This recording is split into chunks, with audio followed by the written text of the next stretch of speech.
Welcome to Car Shopping Questions and Answers. If you're car shopping right now, or you will be in the next 6 months, I want you to type me in the comments.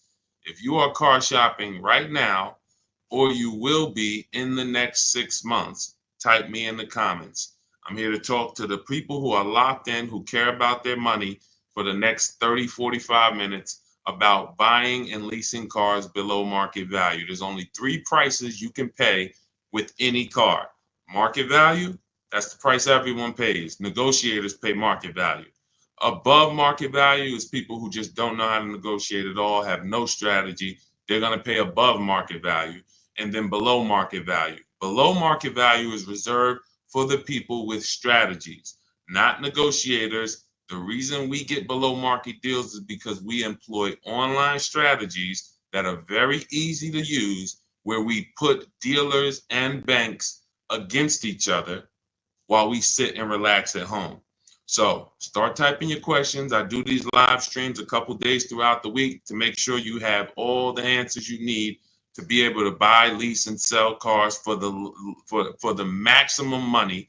And that's all we do here. So everything we'll be talking about is out of my new book. It's called It's called Cars from Home: 7 Steps to Saving Time, Money, and Avoiding Dealerships. It's 5-star rated, and you can get your copy for the next 30 minutes. It's part of my welcome offer for 75% off. It's normally $97, but if you get to my TikTok bio or my Instagram bio before 30 minutes is up, you got yours for $24. It'll be in your inbox in 2 or 3 minutes. I also have a comment on YouTube or in the Facebook comments for you to activate your 75% off. That's everything we'll be talking about today. Let's go with the first question, Dolan. Let's get the show on the road. And let's get to some unlearning and relearning. Philly Speed, the last car I bought, the dealership wanted me to use their financing instead of my pre-approval.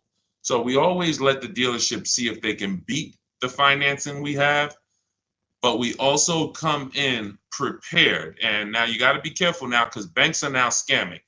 Banks are locking people in with hard credit pull pre-approvals. So they know that the people are hip to pre-approvals. And so I want you to pay very close attention to any company, dealership included, that tries to lock you in, because that's the exact opposite of what we do. We do not let banks and dealerships lock us in, because that prevents us from shopping their competition. And the way that you save the big money, not the hundreds, if you want to save the thousands, the 3,000s, the 5,000s, the 10,000s, and more, is you're putting dealers and banks against each other. That is the name of the game, and that allows you to save more money than you've ever saved without being you could be the world's worst negotiator. You could be a horrible negotiator, and putting dealers and banks against each other is going to be how you save more money than the best negotiator in the world. So we don't do pre-approvals unless they're soft credit pull.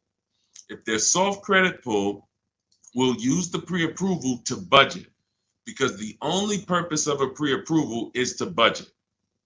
Who's a homeowner? Type me if you're a homeowner. You know you got a pre-approval, or you got pre-approved for your mortgage to budget. They told you, based on your credit, based on your income, you could afford this much house, 300,000, 400,000, 600,000. They told you this is what your interest rate would be. This is what your monthly mortgage payment would be with taxes and insurance. So the only purpose for pre-approvals is budgeting. So now, when you don't, the reason why I hate bad pre-approvals, in my book I call them restricted pre-approvals, is because, one, they're going to activate the rate shopping window. Thanks, Dawn. The rate shopping window is a period of time that the credit bureaus give you to let multiple banks and lenders access your credit with a hard pull to compete.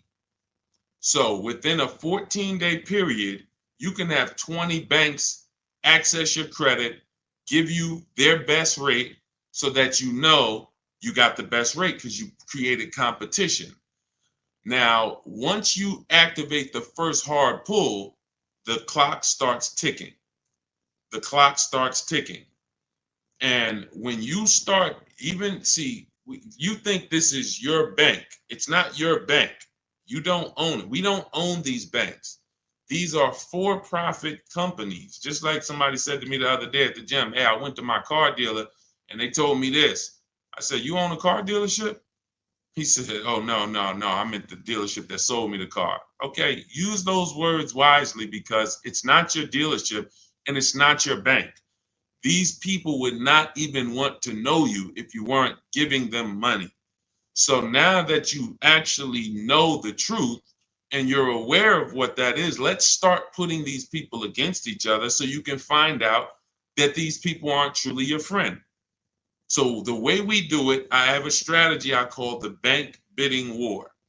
This is what the credit bureaus allow. Again, you can Google Experian rate shopping, and you'll see an entire blog post that Experian put together saying how they allow you to rate shop with the hard pull, and at the end of the window, as long as you have multiple lenders within that period of time, not multiple dealers, not dealers running your credit, lenders, independent lenders, banks, credit unions, you're fine.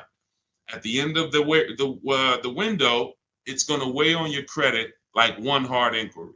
So if one hard inquiry would have lowered your credit score 10 points, 20 hard inquiries are going to lower your credit score the same 10 points because they see you're shopping for your rate. You don't get penalized for being diligent. You get rewarded because they know if you're shopping for your rate, you care about the $2,000 and $3,000 and $5,000 in your loan that you could save by getting the best interest rate. So we do this after we find our car, Philly Speed, because once we find our car, first of all, let me say this one thing. We separate who we buy our car from who we get our loan from. These two different people, because whoever wins the bid gets our loan. Whoever wins the bid gets to sell us a car. It's not the same person. It's not the same companies. What's up, Sheila? Good to see you, Sheila. So this is so once we find the dealer who's going to sell us the car, they win the bid, used car, new car. We now lock that car up with a deposit. Now we come home, we do all our rate shopping online, banks, credit unions, online lenders. I have resources in my book where you have online credit unions. Let all these people compete. Then we call the dealer and we see if they can beat it. This is how we guarantee that we're not paying 7.2% interest when we could have been paying 5.9% interest. We're not paying 6.9 when we could have been paying 5.19. That's big money. And I know you haven't been taught that. You've been taught, oh, let me just focus on this, my monthly payment. That's one of the worst things you could do is being a payment shopper. Being a payment shopper, hey, give me the $400 a month for this car. We got a deal. That is one of the, and in fact, that's the first video I made on TikTok that really introduced me to the world. Is the worst thing you could do in a car dealership. Just say, get me to this payment, we got a deal. Payments they can manipulate. $400 a month on a loan is 5 years, $20,000 on a regular loan. There could be $30,000 on a lease, $35,000 depending on the car. On a lease, could be $18,000, $15,000 with bad credit. $400 a month. There's so many ways to get this $400 a month. So you don't want to be mixing these things. You want to separate your loan shopping from your car shopping. And it's easy when you're paying cash. Cash buyers don't make these mistakes. Cash buyers still overpay. They don't get, unless they're bidding, but they don't make the mistake of mixing their payments and thinking, wow, just because I got a good monthly payment means I got a good price on the car. Absolutely not. You could have a great monthly payment, but you paid a terrible price for the car. Two totally different things. That's why we separate them. Go ahead, Dolan. I see a lot of questions coming in. Let's go. We'll keep more coming. Let's go. You ever had bad? Okay, let's go to the next question. I don't even know what that means. I don't even know what that means. Go ahead, Dolan. Next question. Maybe there was a typo.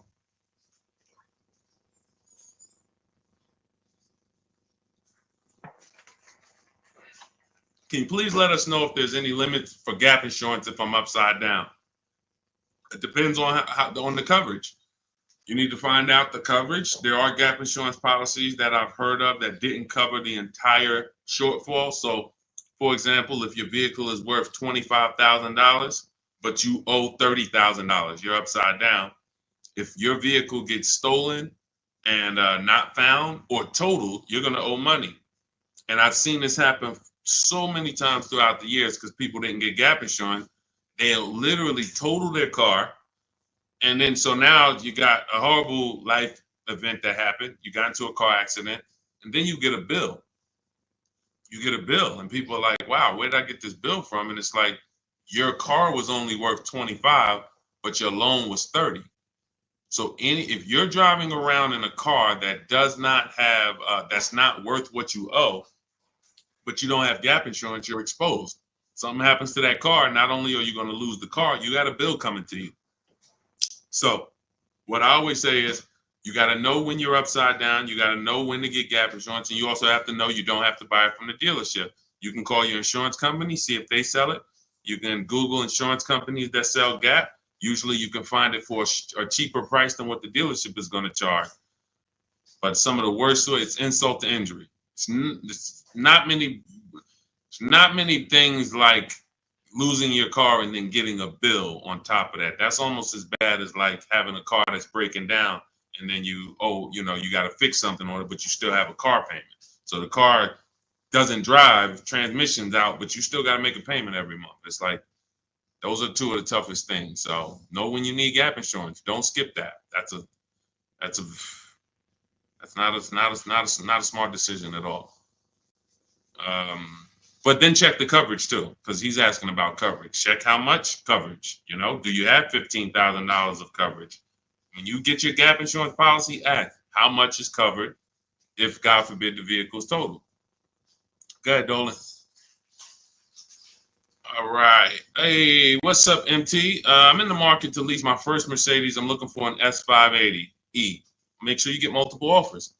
So let me give you an example of somebody who shops for a luxury car, gets multiple offers, and this was an electric BMW. Where's Teddy's deal? Teddy got a $73,000 BMW i4 M50. He said he got 10 offers. Now, we use a process in my book, it's called the 25 to 5. When you're getting a new car or a lease, you're reaching out to new car dealerships. And the reason why the strategy is called the 25 to 5, because we're going to connect with 25 dealers online. Takes us 20 minutes. Using my email scripts, we're going to get 5 offers. So it's 25 connections, 5 offers, 25 to 5. Now, some people you'll see they've gotten more offers using the strategy. In Teddy's case, he said, I received 10 offers. I only used the scripts provided. Closed on a 2024 BMW, $73,000 MSRP, $856 a month. Now, here's what I always say, and Teddy is going to confirm this. When you properly shop multiple offers, you are going to see a wide range. If you shop the right way, your best offer should be $150 to $200 apart, at least that different. So your highest offer should be at least close to $200 apart from your best offer. And sometimes it's even more than that.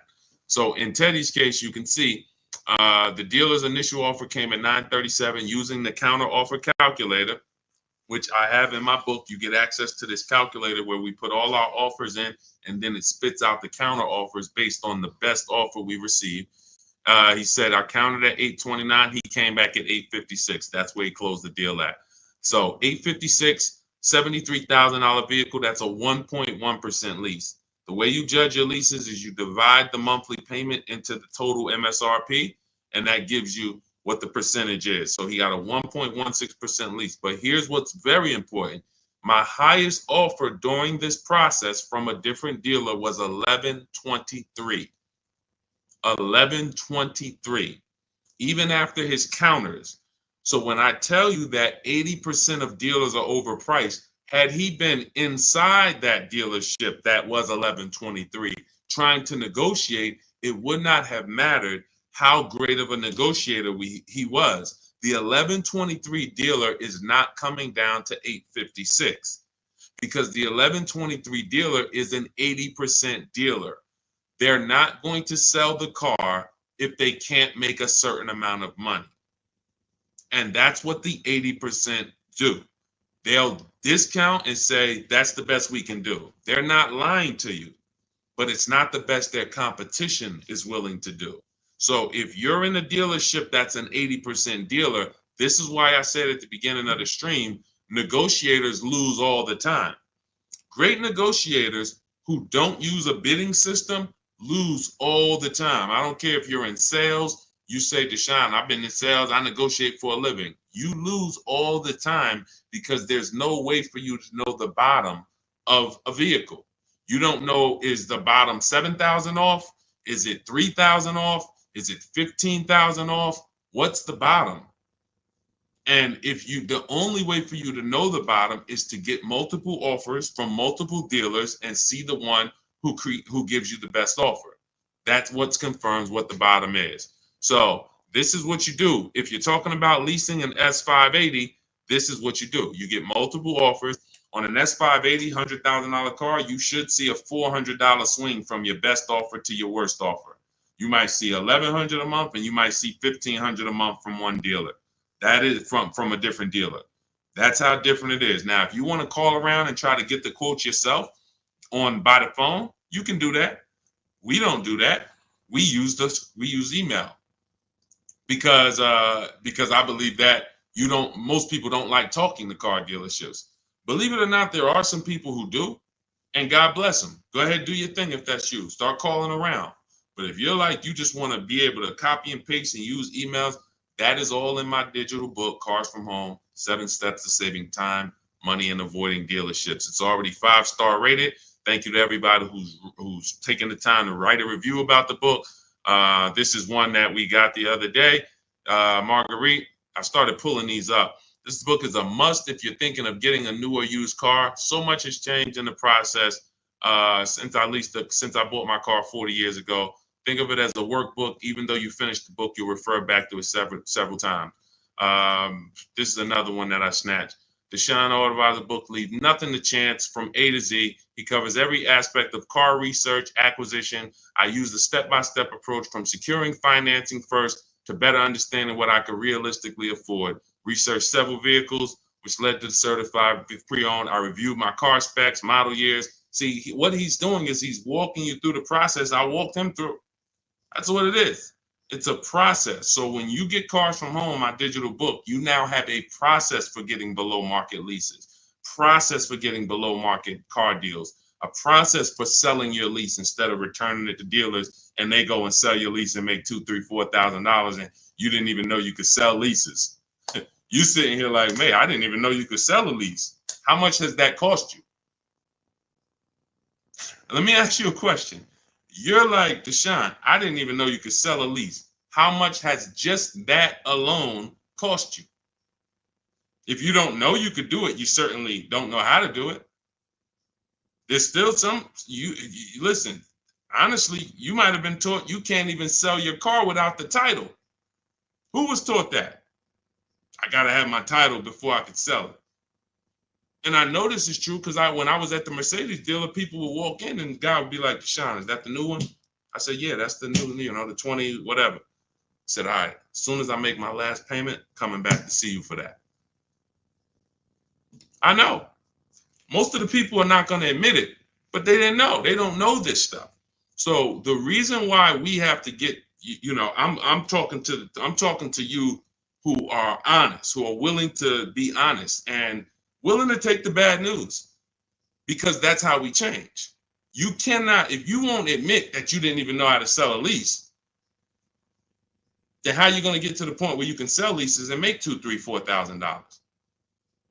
See, I always meet people with bad news because I care about your car deal. I'm not the person who meets you and says, hey, Milton, you're doing a great job. Brandon, Rindy, you guys are just doing a great job buying these cars. Look at your deals. Wow, you're getting 1% leases. Wow, look at all these offers. You're getting $5,000, $10,000, $15,000 off on all of these offers. Great job. Oh, man, look at your pre-owned car. You got a huge discount. Originally, this car was $50,000 and you got it with good mileage for $26,000. Wow, you got a great discount on this pre-owned car. That's not how I'm meeting you. That's not how I'm meeting you. I'm meeting you. You don't even know that you should be getting the new price of a used car. You're looking at a used car. Duh, I'm looking at a 3-year-old car. Deshone, how do I know if this is a good deal? Well, we need the brand new price. What was that car brand new? Was it 50? Hey, when I was looking at my Infinity truck, I was buying an Infinity truck 2 years ago. I was looking at 4 white ones. 4 white ones. They were between $30,000 and $32,000. Now, most people would have just said, oh, well, let me pick the best one. Close my eyes, did a roulette, and they would have got in trouble. Why? Because I know, which is what I teach you in my book and what I teach in these streams, you have to get the new price. So now I get the new price and I find out one of the vehicles brand new was 46, one was 48, one was 52, and one was 54. Brand new.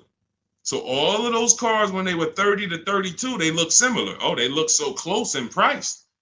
But once I understand that, oh, this one's 46. That one has $8,000 more equipment in it.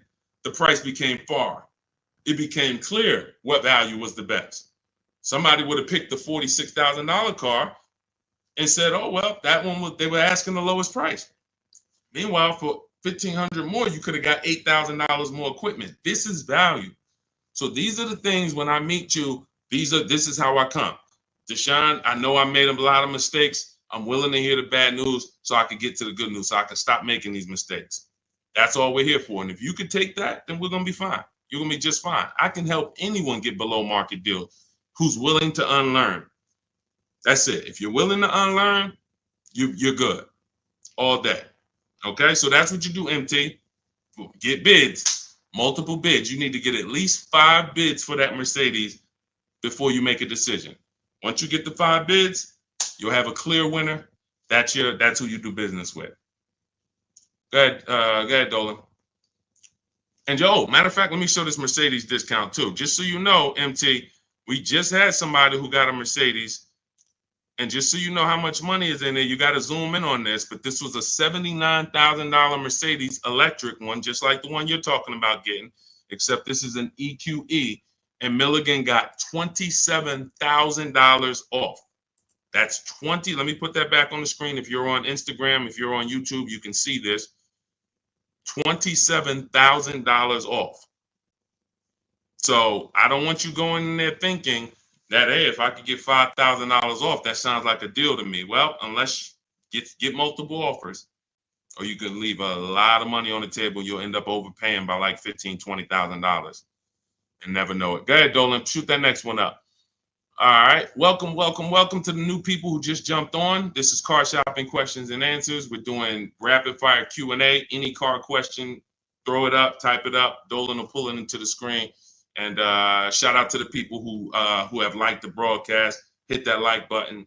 It means a lot. You make sure you run once you do that, you let the algorithm know we're talking big money over here. All right, ID Corals. What's the most discount seeing on a RAV4 Premium? You're feeling for the bottom. That's a losing strategy.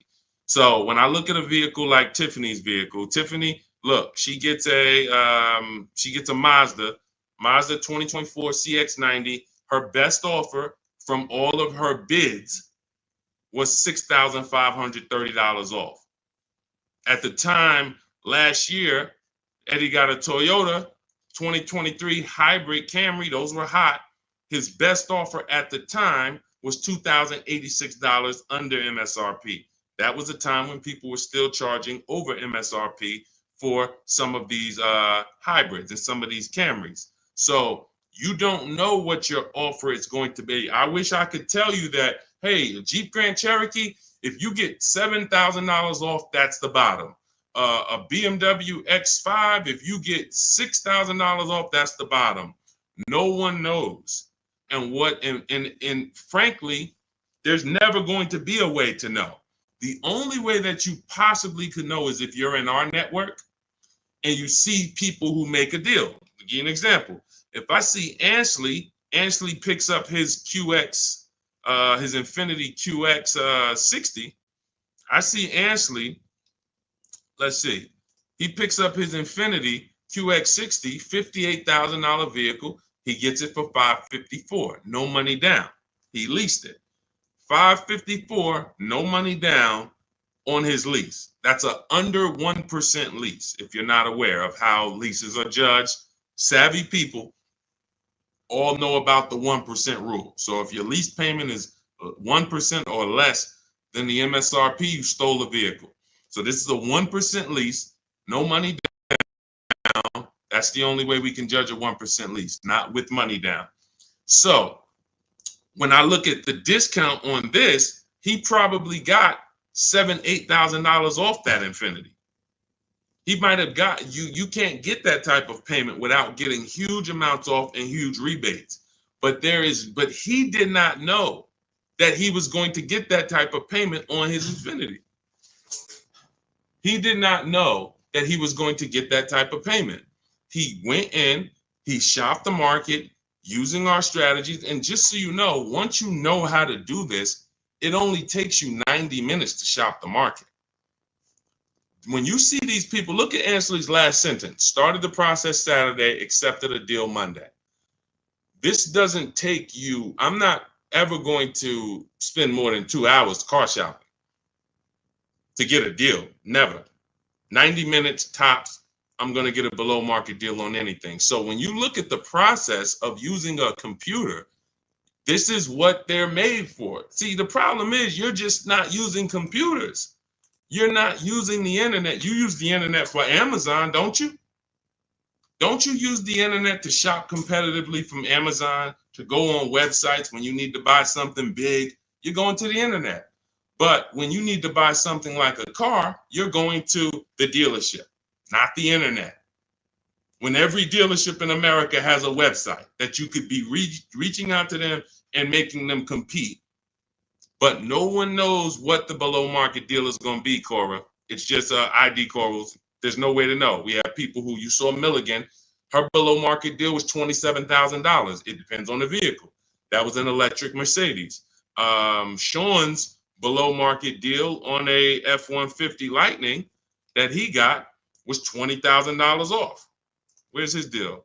Look, Kimberly, she got a Maserati. That particular Maserati, the below market deal was $20,000 off. But as I said, Sean, $20,000 off. But Tiffany was $6,500 off.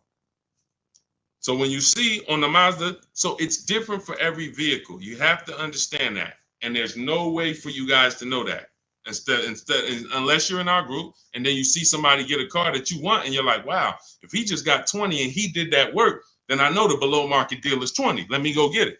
But you still got to send your offers out. But there's no way to know. And when you try to guess, you get in trouble. That's what negotiators do.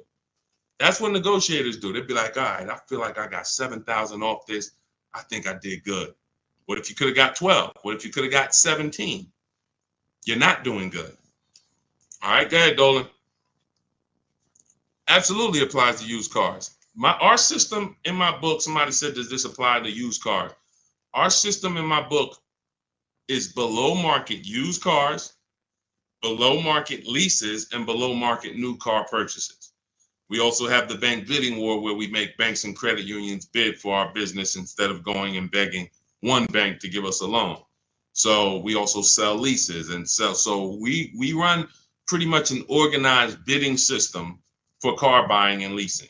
That's what we do. In a nutshell, what separates Cars from Home from any other channel? What separates my teachings from anyone else? We have an organized system for making people bid for our business.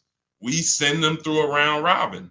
That's how we have grandmothers who save more money than the best negotiator. It's just that simple. Rosalie. Rosalie's deal is insane. Look at Rosalie. And I wish some of you, I know some of you have these cars. That's the reason I show all of these different cars, because you might have these cars and you didn't get these prices. So that should be a wake-up call when I show all these cars, Jeep Grand Cherokees, QX50s, Mazda CX90s. Some of you have these vehicles. And you can look at your deal, look at your paperwork, look at your selling price. Look, do you see any rebates included? Look at your price and be like, you'll see, man, I didn't get these prices. She got a 2024 Infiniti QX60, $59,000 vehicle. Look, her payment is $592 a month. It's a $59,000 vehicle. Some of you lease this vehicle, you put down $5,000 and your payment's $500 a month. She put down nothing. So this is below market. I told you at the beginning of the stream, it's 3 prices that you can pay for any car. 3 prices. Market value, that's what negotiators pay. Above market value, that's for people with no strategy pay. Can't negotiate, no strategy. Just please, just get it over with. Tell me what it costs. They're paying above market value. And then below market value. Below market value is reserved for the people who know how to make people bid and compete for their business. Okay. All right, go ahead. Every time you get a hard pull on your credit, it brings down your credit score. That's why you want to mix them with, you want to have, all right. So first of all, you want to understand that this is called the bank bidding war.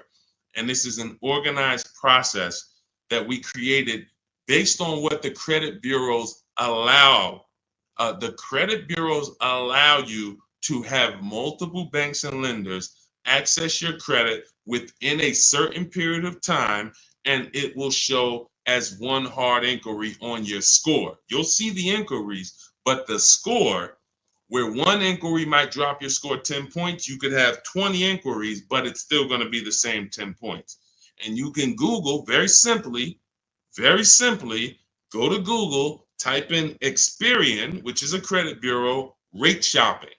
And you'll see the article that Experian themselves wrote telling you how you can rate shop. Banks don't want you to know this. Dealerships don't want you to know this, but we do this. So this isn't something that's new to us. It may be brand new to you, but think about that. If you are letting a lender lock you in to one offer, that means you're not shopping your interest rate. If you're going to Navy Federal because you're so gung-ho and super chummy with Navy Federal, but you're not letting anyone else compete against them, then you're not getting the best interest rate you could be getting. You certainly don't know it. You think because, oh, Navy Federal, they're my credit union, they would never charge me a higher interest rate than someone else would. Who said that? Their goal is to make money.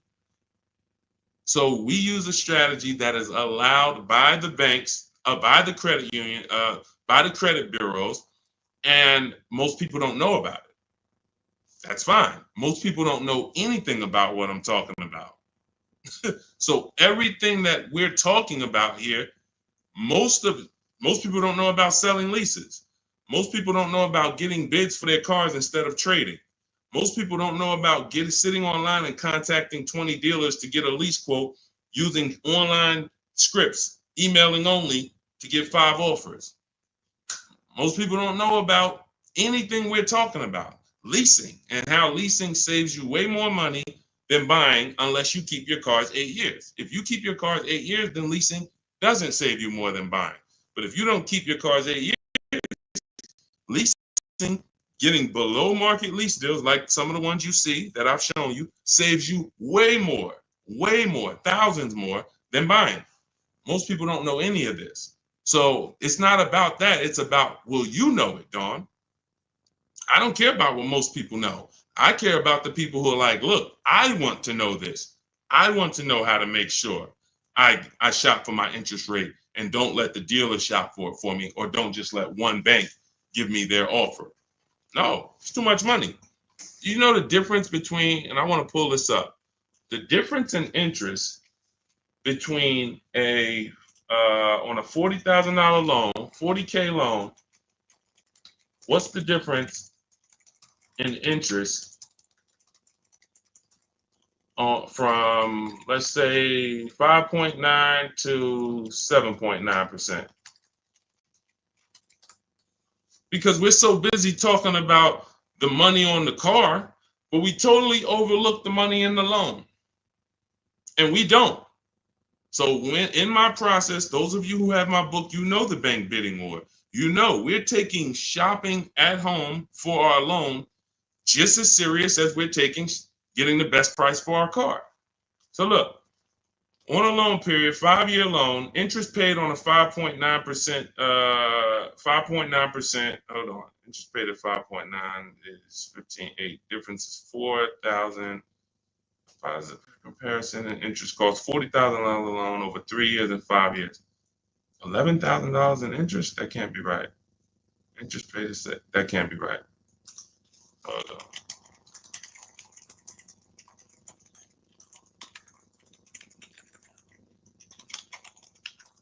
$7.9%. How much interest is paid on a 5-year loan? 7.9%. Could be over $15,000. That's impossible.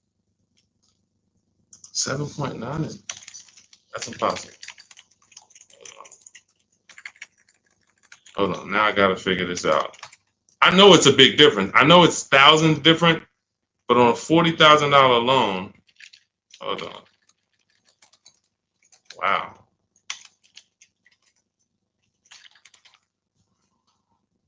All right. So if I put in a $40,000 loan, 60 months,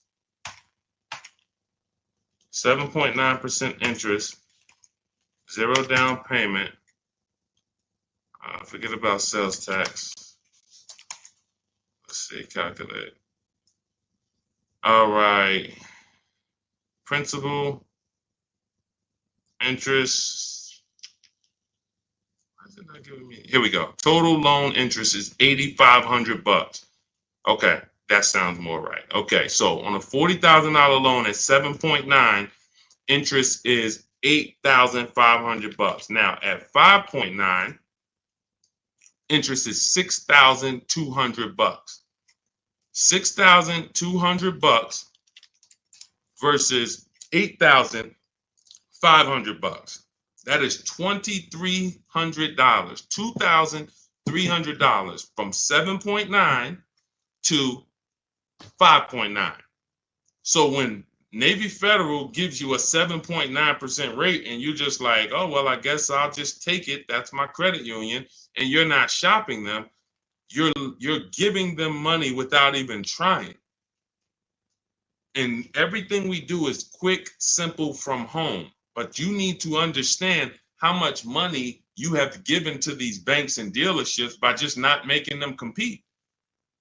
You're not just magically getting big money off and saving all this money. That's just not, it's too much money in car deals. Go ahead, Dolan.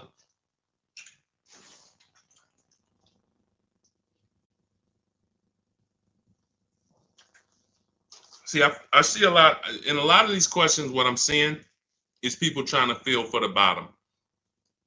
You don't want to use competitive strategies. You're not going to get there that way. Michelle, what's a good APR on a 2014 car? First of all, a 10-year-old car, you shouldn't have a loan. In my book, I teach something called the rule of 72 and the 10th birthday. 72 months is the longest loan you want to take on a car. Anything longer than that is like a 50-year mortgage. If you got to take a 50-year mortgage to afford a house, you can't afford the house.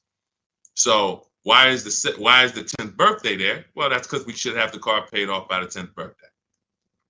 In true affordability, you can do this. If you can truly afford a car, you can do this. You can get a car on a 6-year loan that has a payment that you can pay off by the time the car turns 10. You know who can do this? People who are buying cars they can't afford. People who want to get the Dodge Hellcat or the Dodge Demon and they can't afford the $70,000. So they're going to get one that's a 2017 with 90,000 miles on it, and they're going to pay 15 for it, 15,000. But the car is crap. Car's crap, 18,000, 20,000, but it's crap. Cars hasn't been taken care of, and they're going to take out a 6-year loan on it. So they're going to take out a 6-year loan on a car that is already old with high mileage. I've seen this. I call this the repo recipe. Some of you may have seen the video that I made on the repo recipe. The repo recipe created the rule of 72 and the 10th birthday, where I started looking and saying, by far, the amount of people I see losing cars to repossessions are people with loans on older cars. They own loans on older cars that instead of getting a nice, smaller, maybe less socially impressive used car, they want to get something that looks better, has more amenities to them, as more in a class of luxury. all right, Deshone, I could get this 2015 BMW. It's it has 90,000 miles on it. They only asking 14 grand. It's a horrible decision unless you can pay cash, because all you're doing is investing in a car for 5-6 years with payments that is already due for repairs. At 10 years old, the car you're asking about, Michelle, is already due for repairs. This is the age of the car. This is the age of the life cycle of the car where repairs should be normal. 10 years old, the car should be paid off. And every 2 years, you go to your mechanic. Hey, what does it need? They say, okay, hey, you got to put 1,000 into it. You got to put 800 into it. No problem. Here you go. Let me keep my car running. That's the age of repairs. But when you're starting a fresh loan on a car that is in the age of repairs, this is what I call the setup for the repo recipe, because you're going to now get this payment, $400 a month, $300 a month, $500 a month, whatever it is, and you now have a surprise. Hey, car's breaking down. Hey, what's this light flashing on my dashboard? Hey, what's this going on? What's this sound I'm hearing in the back? That's because you bought a car that is in the age of repair and you just bought it like it wasn't. See, if you drop cash on it, 15 grand, I don't got no problem with that. Because now you're going to say, all right, Deshone, I bought an older car, paid it off, but I'm going to put some money to the side just in case things go wrong. Perfect. But when you're making your car payment and you're paying your insurance and you're putting gas in the car and you have to do an oil change, and then something breaks and it costs you $2,000, you're gonna see the repo recipe, because you're gonna be like, wow. And God forbid something major happens, like the transmission goes, or a head gasket goes, or the engine goes. Oh, forget it.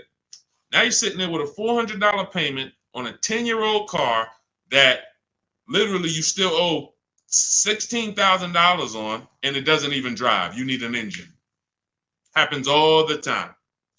I've been seeing it happen since 2006 when I got in the car business. And what's the reason? Older cars, long loans. Let's get these older cars, instead of being frugal and saying, all right, I could afford $300 a month. Let me go get an inexpensive, smaller used car that I can get something that's 5 or 6 years old, where it'll take care of me. It's not going to have all the bells and whistles because I don't have the budget for that, but it is going to be dependable. It is going to get me from point A to point B. It will allow me, it won't surprise me. I'm not going to come out one day to go to work and the car is broken down on me. Now I'm calling out of work and I got to call a tow truck and all of this stuff you're going to have with this 2014. So these are the things that I speak to my family about, to my friends when I was in the car business. These are the things that I would speak to people about, Michelle. A loan on a 2014 is a horrible idea. I can't even tell you what a good APR would be, but if you had said what's a good APR on a 2020, I can tell you we need to bid that out. We don't know what a good APR is. Is it 5? Is it 4.9? Do they have a special interest rate, 1.9? What's the best we're going to get? We're going to put it through a bank bidding war process, and we'll see. That's it. But a 2014, that's just too old of a car to have a loan on. Go ahead, Dolan. Everything I'm teaching is inside my new digital book. If you want the entire blueprint of everything that people like Pierre have used, people like Zafrina have used to get these below market deals, Teddy, people like Jared, look, Greg, some of you know Greg, he got his EV6 Kia, $56,000 vehicle, $527 a month. Everything that these guys have used and girls have used to get these below market deals is in my new digital book. And you can have it for 75% off. That's my welcome offer, but it's only for 30 minutes. After 30 minutes, it goes back up to $97. So if you want yours for $24, head to my TikTok bio now or my Instagram bio, click the website link there, and then click the button that says 75% off new book. Get there before the timer so you can get your $24 book instead of a $97 book, even though it's worth it at $97. And if you're on YouTube, I have a comment for you, a link for you in the chat, and then I have a link for you guys on Facebook. But that's for those who want the blueprint. It'll be there. And make sure when you get your book, you screenshot the thank you page, because it has my support team's email on there, just in case you type your email wrong. Want to make sure you can reach out to support to get your book. Go ahead, Dolan. Does your book go into detail about cash purchases? Cash is simple. It's just simple. You're using one step of the bidding process. If you don't have a car to replace, then you're using one step.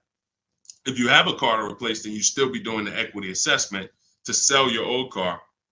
You just wouldn't need the bank bidding war because you're not financing. But for sure, if you use you'd be using the same process that Milligan used. Milligan used to save $27,000 off her car.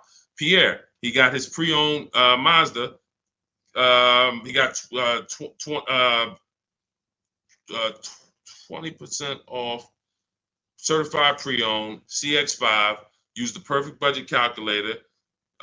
Spotted this best deal of similar listings, and then he knows how to get the original price to make sure that he got the biggest discount from the new version. Somebody like Vincent. Vincent gets a Lincoln. He wanted to get, what I like about Vincent is he got more discount than he went in to get. I can't even see all of these people. Here we go. Vincent, he said, I bought a 3-year-old Lincoln Corsair, under 45,000 miles. He targeted to get 30 to 35% off original MSRP using the multiple marketplace strategy in my book. He got a 43% off MSRP, original MSRP. See, that original MSRP, that's different language. That's language that you should be using when you buy a pre-owned car. There's no pre-owned car that you should be buying from this day forward and the original MSRP is not in your language. It just makes no sense. How do you know what the price is if the price you're paying is good or not? What are you basing it off of? Market value? What the other ones are listed at all? That doesn't matter. What matters is how much was that car originally? 60,000? Okay, now they're offering it for 30. It's 50% off. How much was this car originally? 52? Now they're offering it for 30. Okay, what's the better discount?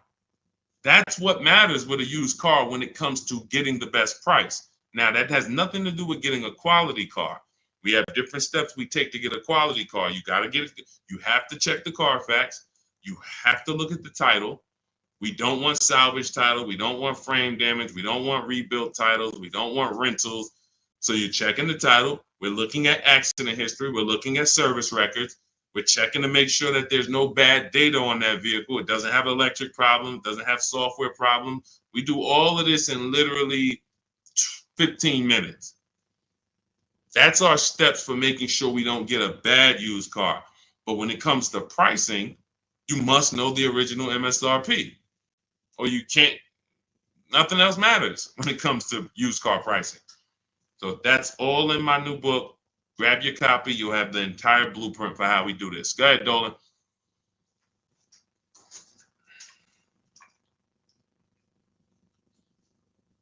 What do you do if your loan is upside down and you want to lease? Transfer it over. In my book, we have 2 ways to get out of a negative equity. There's 3 options with negative equity. 2 lead to a car, 1 does not. So just so you understand the severity of negative equity I call the bad credit for people with good credit. Because when I was at the dealership, people walk into Mercedes, and if they left with they could have an 800 score. If they had too much negative equity, they were not leaving with the car. So there's only 2 things that I've witnessed in my career that stop people from getting deals on cars. Credit's too bad, negative equity. So that means it's a serious thing. So what I say is understand the cause. The cause, which you seem to know already, Lavis, is you should be leasing, but you buy. That's why Lavis is asking about going from a negative equity deal to a lease, because the taking out 5-year, 6-year loans is what you do. Then you go and you replace those cars in 2 or 3 or 4 years. You have negative equity. Happens all the time, especially to you who doing no money down deals. And to those of you who are putting down like 5, 10 grand, you don't have any negative equity, but you're losing that money. You're not getting that money back. You put down 5 grand, 10 grand on a car, then you come to trade it in 5 years, and you come to trade it in 3 years. You're not getting that 5, 10 grand back. You don't because it's just the car depreciates too much. So you're just throwing money at these cars that is not coming back to you. When you are going for a lease now, we have 2 ways that you're going to transfer to a lease from a negative equity deal. We're going to do our equity assessment. You're going to go to CarMax, go on these websites, CarMax, Driveway, Carvana, KBB, Instant Cash Offer, Car Gurus, and AutoNation. Sell my car. 6 offers. So they're going to give you 6 offers on your current car. Now, that is going to be the smallest amount of negative equity that you're going to have, because that's the best offers you're going to get. These are companies that fight every day to buy cars. That's what they do. So they're not lowballing. They're not saying, hey, we'll throw out one number here and then we'll negotiate. Hey, Charlene, good to see you. Good to see you, Michael Singleton. They're not doing that. They're coming in and saying, all right, we're going to put our best offer online. And then when we inspect the car, if there was something that you didn't tell us about the car, if there was something that you left out, we're going to need to deduct that when we inspect it. So they're putting their best offers online right there. And so that means that's going to be your lowest amount of negative equity, because you're getting the most for your car if you sell to one of them. So let's say your highest offer comes from a Car Guru's dealer who wants to buy your car for $19,000. Let's say you owe 21. You owe 21, they want to buy it for 19. Hey, Steve Long, what's going on? Good to see you. What should you do? You should pay the difference, because when you pay the difference, you're closing the deal with the least amount of negative equity. That's what you want. You're closing the deal with the least amount of negative equity. And so when you go buy your car, your next car, or lease your next car, rather, in your case, negative equity has nothing to do with the deal. So that's what you would prefer to do. Pay the difference and then go out and get bids for your lease and then do a clean deal.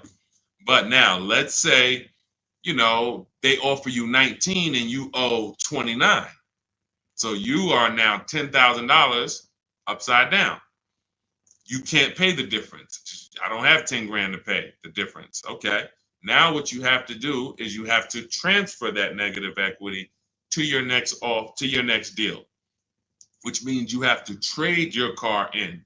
And we don't trade. We don't like trading because you can't get bids. What's up, Dion? Good to see you. You can't get bids. The reason why when y'all hear me say trading is a curse word is because you don't get the money your car is worth trading it. You don't get the money anything is worth trading it. So now you've bought this car, you found this deal, but now you have to go to the dealer and say, all right, I need you to take a look at my car. Now, what happens if Carvana offered you 19, but this dealer can only pay 17? It's just all they can pay. They can't match that offer. So you're going to have more negative equity in most cases when you have to do this. So, but that's okay. If you can't pay the difference, this is your only option. Now, it's very important for those of you who are trying to do negative equity trades and then go into a lease that you understand loan to value ratios, because that's what's stopping you from getting your deals. When you go to buy a car, the bank usually gives you 20% above the value of the car. That's the max the bank is going to really give a person with good credit. Sometimes a little more, but we'll use that it could go to 25%. Ridiculous banks will go to 30%, but 20% is really benchmark. So if the car you're buying is 40, the bank is going to lend you max 48,000. That's 20%. So no dealer, no bank.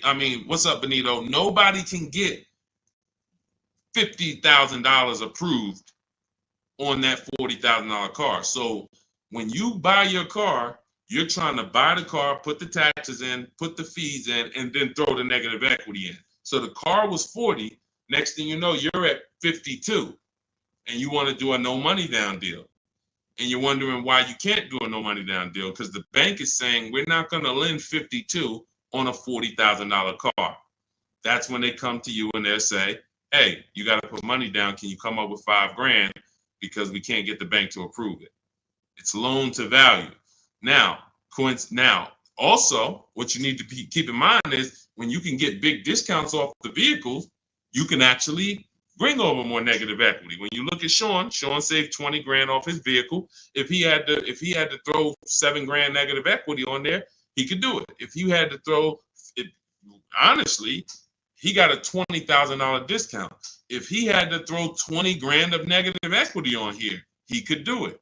Payment's going to be high, but he could do it. It wouldn't affect the loan to value ratios because he got a huge discount off the vehicle. We talked about Tiffany. She got $6,500 off of her vehicle, her Mazda CX-90. If she wanted to slap $7,000 of negative equity on top of this deal, she could do it because she got a big discount. And the bank says, well, we're basing the loan off 44, not the fact you bought it for 36, 38. You got a big discount, but that we don't care about that. We're looking at 44 and we'll lend up to 51 or whatever. So if she gets $7,000 off and she wants to throw $7,000 negative equity, the bank's going to say that's fine, no problem. So it has a lot. It has a lot to do with how much negative equity you have, and also what is the vehicle you're getting and how much discount did you get off that vehicle. That's what matters. So make sure you understand what's causing negative equity, which is for you. So because, like I said, Lavish seems to understand she's going into a lease, but the cause for negative equity is buying cars when you should be leasing. Very simple. Yeah, Bella, that's a $7,500 rebate, and that's not the only thing you should be thinking about. Like you want to look at what discount can you get in addition to the $7,500 rebate. That's how we have people that are saving, $15,000, $10,000, $20,000. They're getting the rebates for the electric vehicles, but they're also getting huge discounts from the dealers that are winning the bid. Go ahead, Dolan, shoot the next one out. Okay, all of this is in my new digital book. It's called Cars from Home, 7 Steps to Saving Time, Money, and Avoiding Dealerships. This is the blueprint. This is 14 years of car business experience with Mercedes, with General Motors, and running my own brokerage and teaching thousands of people online how to get these below market deals and using a system. We don't wing it. It's not an accident. It's not like, oh, I hope this works. This is a particular set of things you do online to make dealers and banks bid, and success is guaranteed. If you trust my process and forget about your old way of no process, you will be fine. The success is guaranteed. So as part of my welcome offer, you can get the book for 75% off. It's normally $97 because it's worth every penny. I didn't want to price the book like it was a regular book because it's not. So it's normally $97, but for 30 minutes, you can get your copy for 75% off as long as you get to my TikTok bio, click the picture of me before 30 minutes is up. The welcome offer is only 30 minutes, then the price goes back up to $97. So you can go to my TikTok bio, go to my Instagram bio, click the website. You can go to the comment section on YouTube or the comment section on Facebook.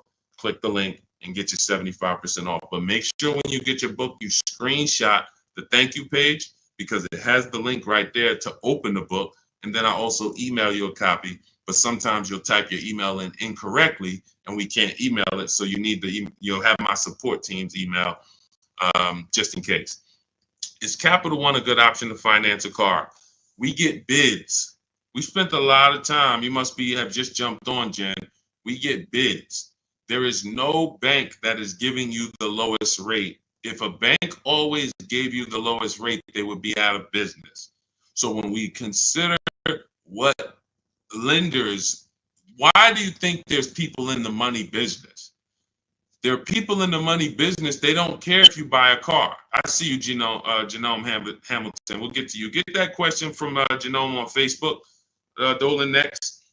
So why do you think there's people who are in the loan business? They don't sell cars. Banks don't sell cars. They sell money. So when you just see the overpaying, I told you guys, it's 3 prices you can pay for anything you get. Market value, above market value, below market value. That means you can get a market value loan. That's the average. You can get an above market value loan, which is above average, 2-3 points higher than what you could have got just because you were lazy. Now you're paying not 8.2%, but you should have been paying 5.7%. But you just didn't bother. You just said, okay, I guess this is it. But below market deals come from competitive offers called bids. So when you are when Capital One should be a bank that you get a bid from, Navy Federal, Bank of America, Community Credit Union, Lightstream, everyone and anyone should be in the bank bidding more, because the more the better.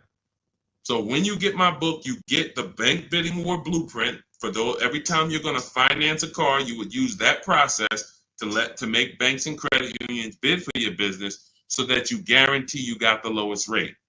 You don't drive off hoping you got the lowest rate when you didn't even make anyone shop.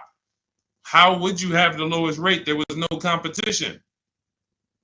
We cannot get money off when there's no competition. The big money, the thousands of dollars off that you're seeing, is reserved for competition. This is reserved for people who make people compete for their business. That's what the big money is reserved for. Look, 4 days of leasing like a boss. Started with a Kia Telluride EX. That was my first choice. 15,000 mile a year lease, range from 642 to 753. Moved to Honda Pilot EX. All-wheel drive is choice B. Got quotes between 616 and 719 after contacting every dealer in North Carolina. We do this totally online, so Melissa's talking about the entire online process.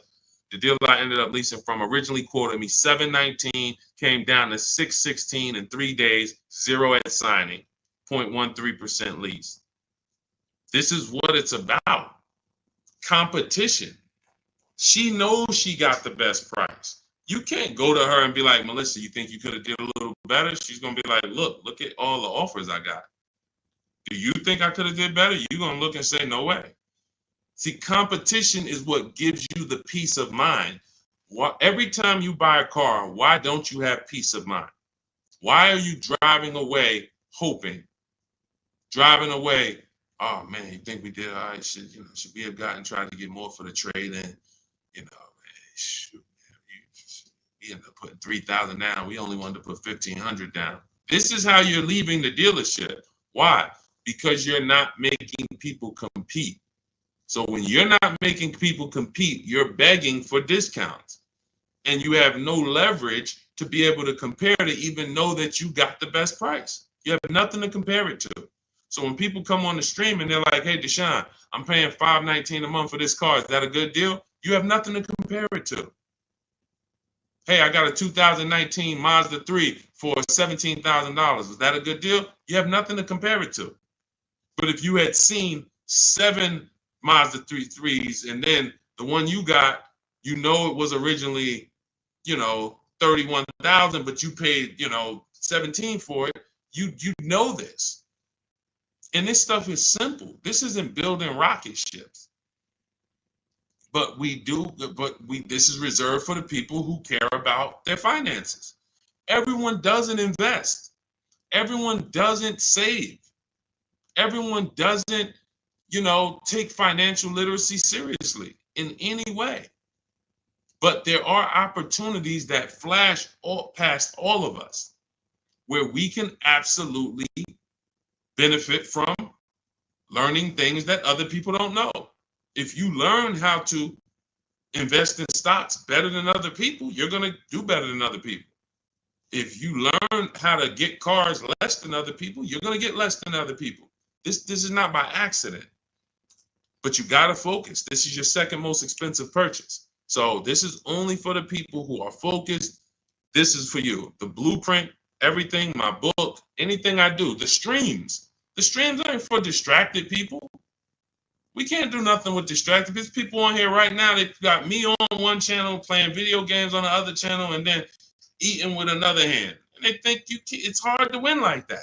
And we're going to talk about a $30,000, $40,000, $50,000 transaction, and you're not even really focused. So I want the people who are focused to understand your success is guaranteed.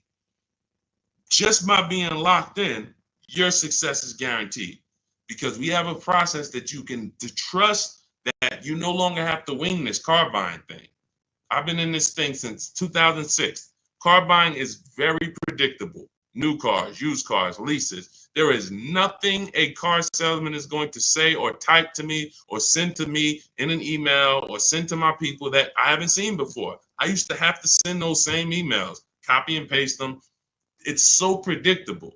So once you understand that, you'll understand why we're able to get these deals. All we're doing is putting people against each other. Simplest terms.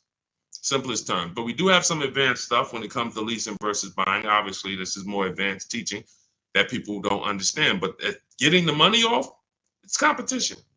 Competition. Go ahead, Dolan. Shoot the next one in. Jerome Hamilton, if I get a GM employee discount, can I get a better lease? Who knows if they're going to really give it to you?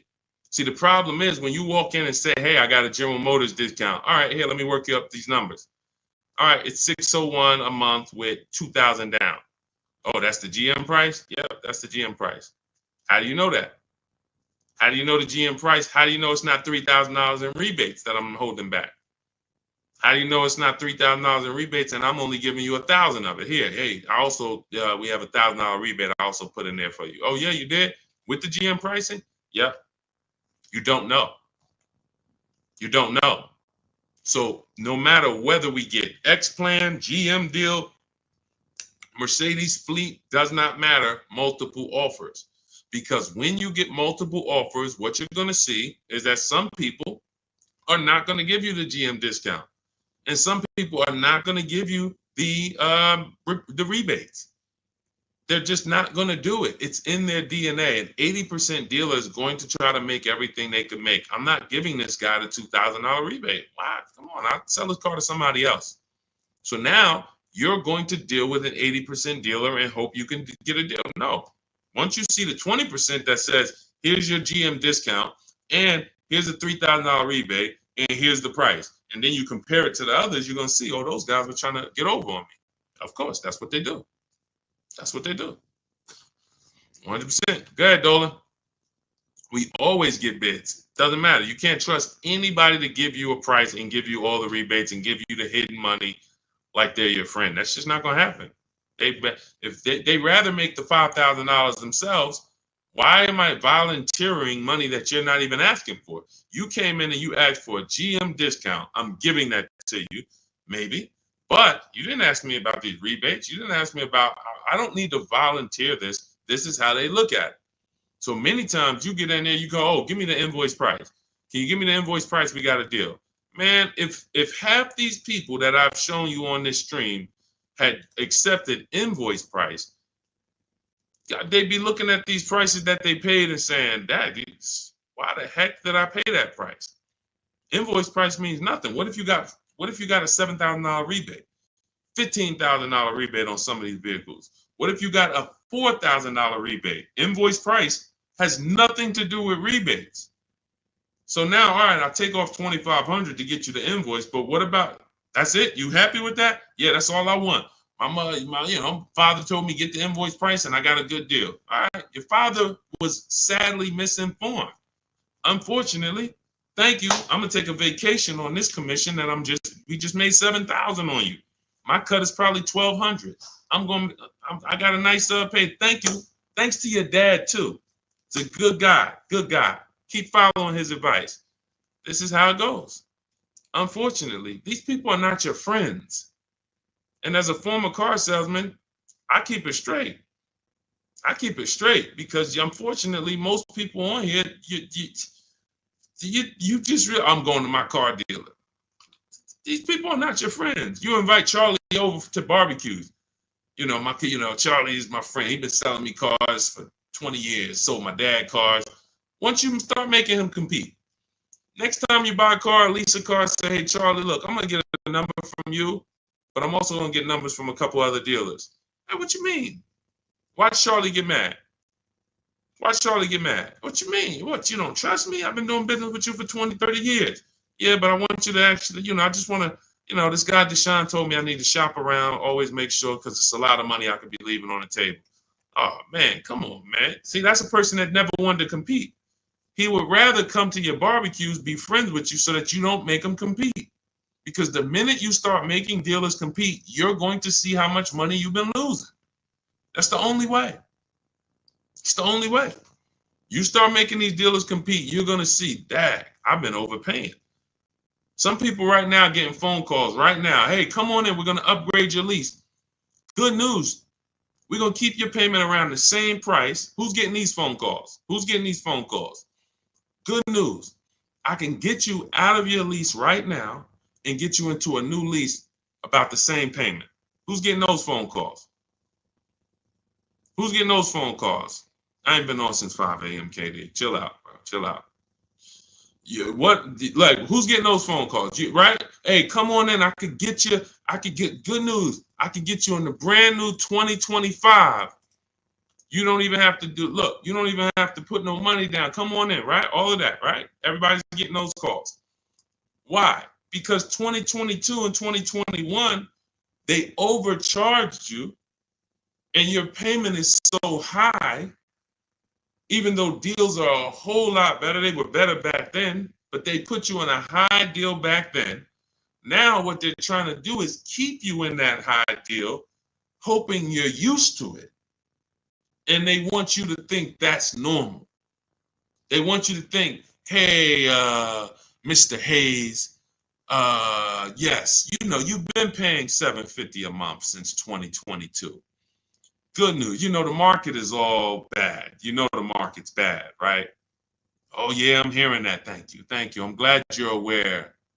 Now, see, you say stuff, you don't even realize you say stuff that helps them make more money.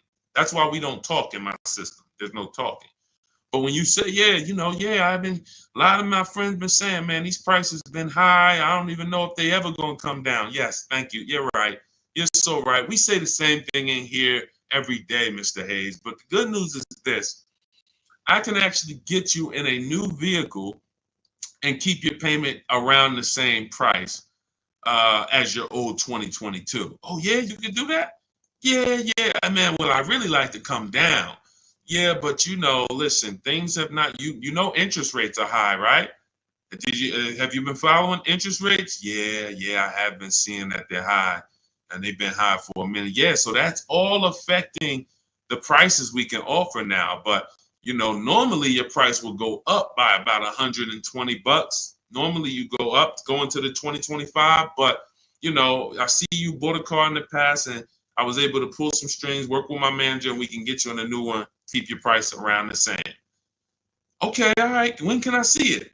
Come on down. When can it come down?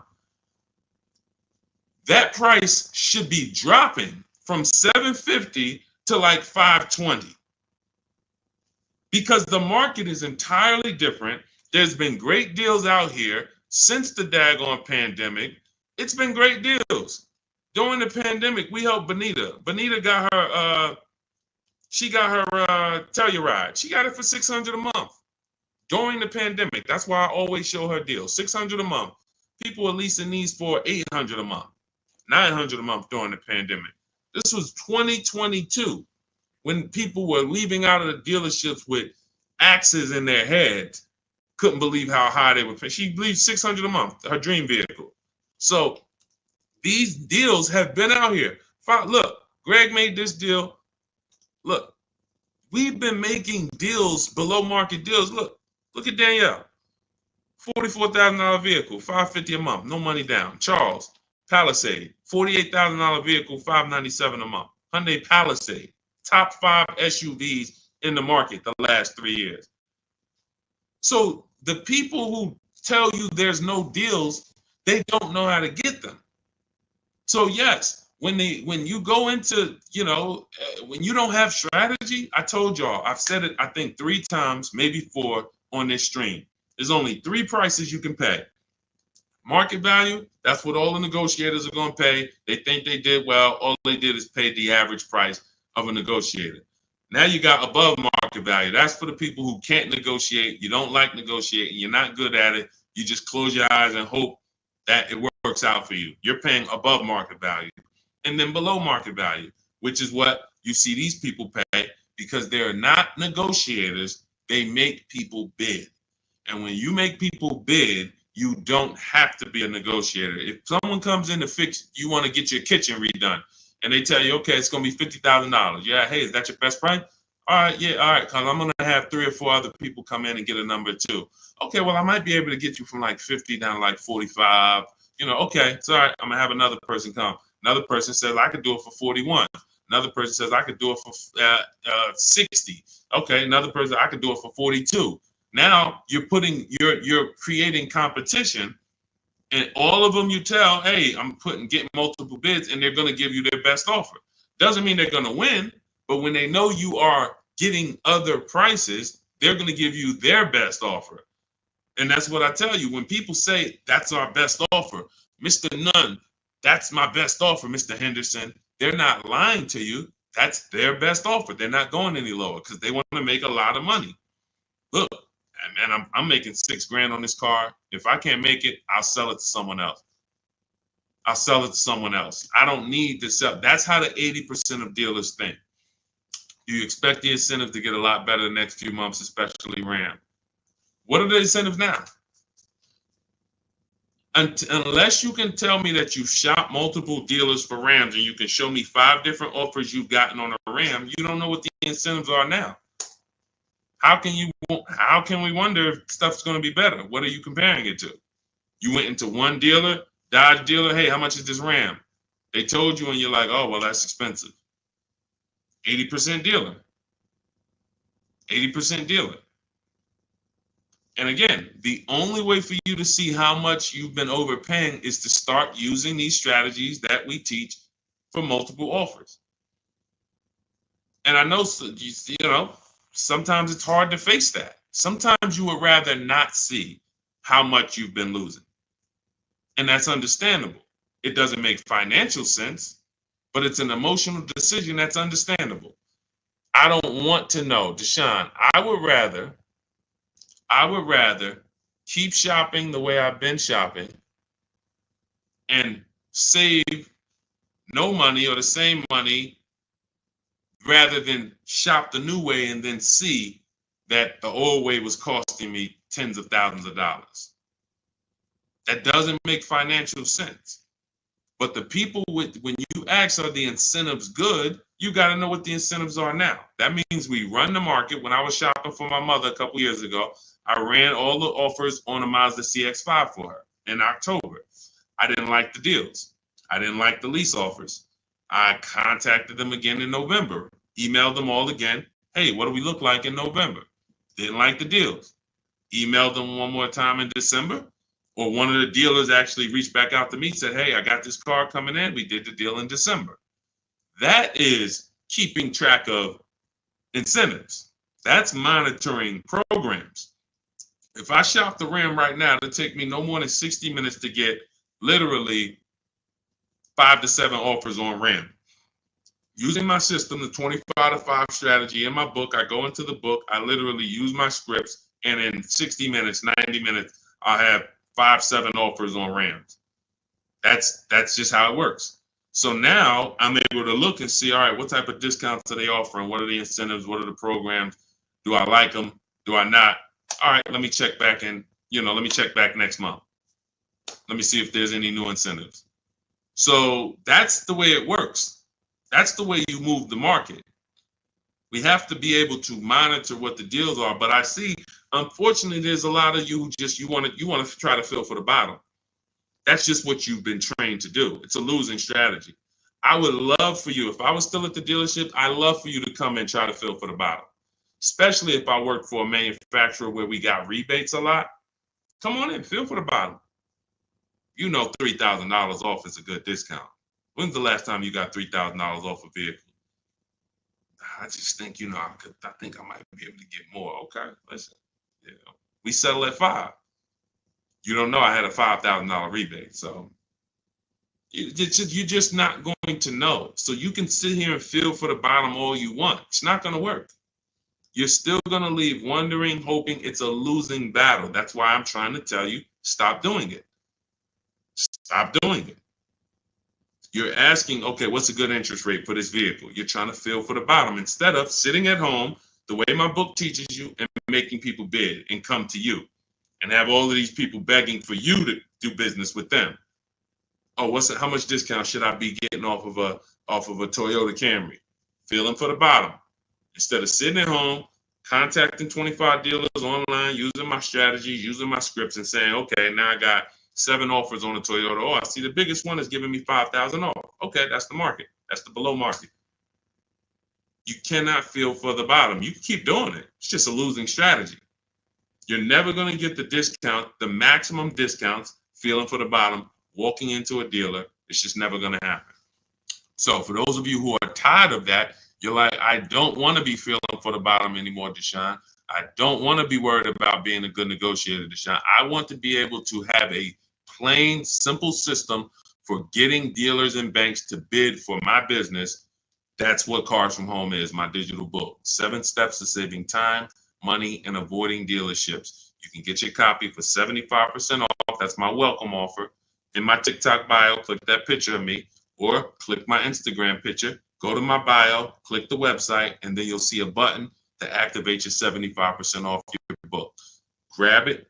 It'll be in your inbox. You'll have all the strategies necessary for paying these prices, the same prices you've been seeing me share throughout the stream. Or if you're on YouTube, I have a link for you in the comments. If you're on Facebook, I have a link in the comments for you. Grab your book, use it, and shop empowered. The old days are over. The days of going into dealerships, over. Spending more than 30 minutes in a dealership, over. You'll never do that again. Begging for discounts, over. Not knowing what to say, hoping, oh man, they told me don't tell them I had a trade. All of this garbage that they've been trying to, none of this stuff works because you're not employing competition. So all of those days of that's over. Watching social media videos, all right, man, let me try to remember this. All of that is over because we have the blueprint. It's already 5-star rated. You can Google it. Thank you to everybody who's reviewed the book on Goodreads. We appreciate you. We couldn't get to this many reviews and a 5-star rating without you guys taking the time to rate the book and review it.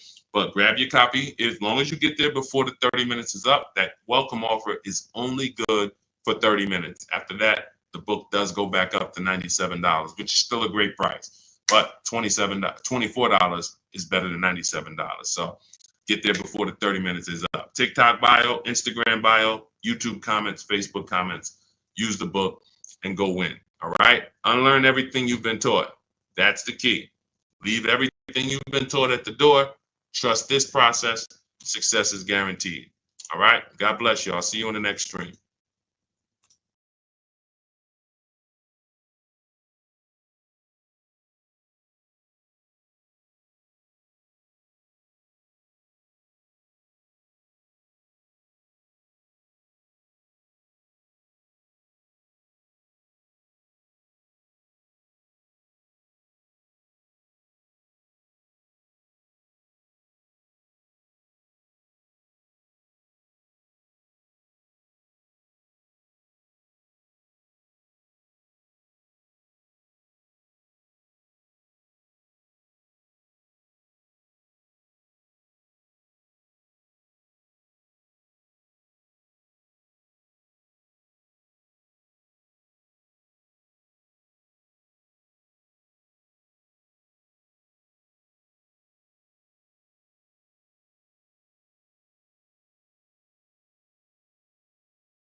Welcome to Car Shopping Questions and Answers. If you are car shopping now, or you will be in the next 6 months, I want you to type me in the comments. We're about to go live, do some serious car shopping Q&A for the next 45 minutes to an hour. So you can start typing your questions, as many questions as I can get to in an hour. We'll get through them. And what you often will see, that someone else is going to ask the same question you have. So a lot of times you'll actually, even if you can't get your question into the stream, because usually by the time we get 20, 30 minutes in, we got lots of questions and we don't always get to them all. But usually someone else will literally ask the same question that you have. So, so we can start talking. I'm just sharing this to Facebook now. This entire stream is sponsored by my new digital book. It's called Cars from Home. 7 Steps to Saving Time, Money, and Avoiding Dealerships. You can get a copy for 75% off for the next 30 minutes in my TikTok bio, my YouTube, in my TikTok bio, my Instagram bio, the YouTube comments, or the Facebook comments. And the book's normally $97. Everything we'll be going over today will be out of that book. Every answer that I give you is out of that book. So if you want the entire blueprint and you don't want to remember the things that we're about to go over, you grab the book, and obviously everything we're about to go over, we wouldn't be able to cover everything that's in the book. There's like 100 questions that'll be answered in that book. So let me just share this to Facebook, and we'll get started with the first question that we got from TikTok. So type your questions in as fast as possible, and type your questions in one shot.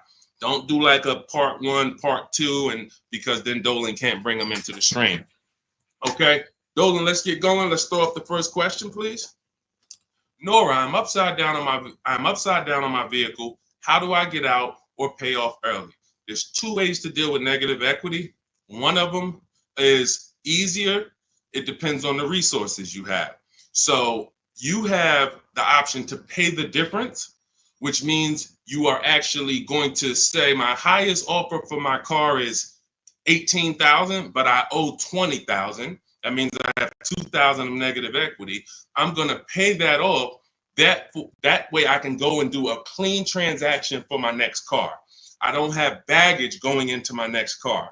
And I get to maximize the value of my current car through what we call a bidding process. So we don't trade our cars. We only get bids from cash buyers like Carvana, CarMax, Kelly's Blue Book Instant Cash Offer, AutoNation, Car Gurus, and Driveway. That's 6 cash offers we get. These are companies that fight feverishly to buy cars. They pay more than dealers, and they write checks on the spot. You literally go, have your inspection, they go into the accounting department, and they come back with a check for you. This is not like selling your car on Facebook Marketplace. So they're going to pay more than dealers. So you want to make sure, if you can, you sell to them, because that's going to be the highest offer you're going to get for your car. And that's going to be the least amount of negative equity you will have. If you can't pay the difference, then you must trade. And trading is a curse word here, because you never get what your asset is worth trading. If I wanted to trade this phone, I'm not going to get as much as I would get putting it on the open market and getting prices and offers for it. So trading is a last resort. What happens is, if you can't pay the difference, you now will go shop for your new car, find a dealer willing to sell you the car at the lowest price, and then you would ask that used car manager to value your car. I do not recommend you go into the dealer and let them just mix the deals together.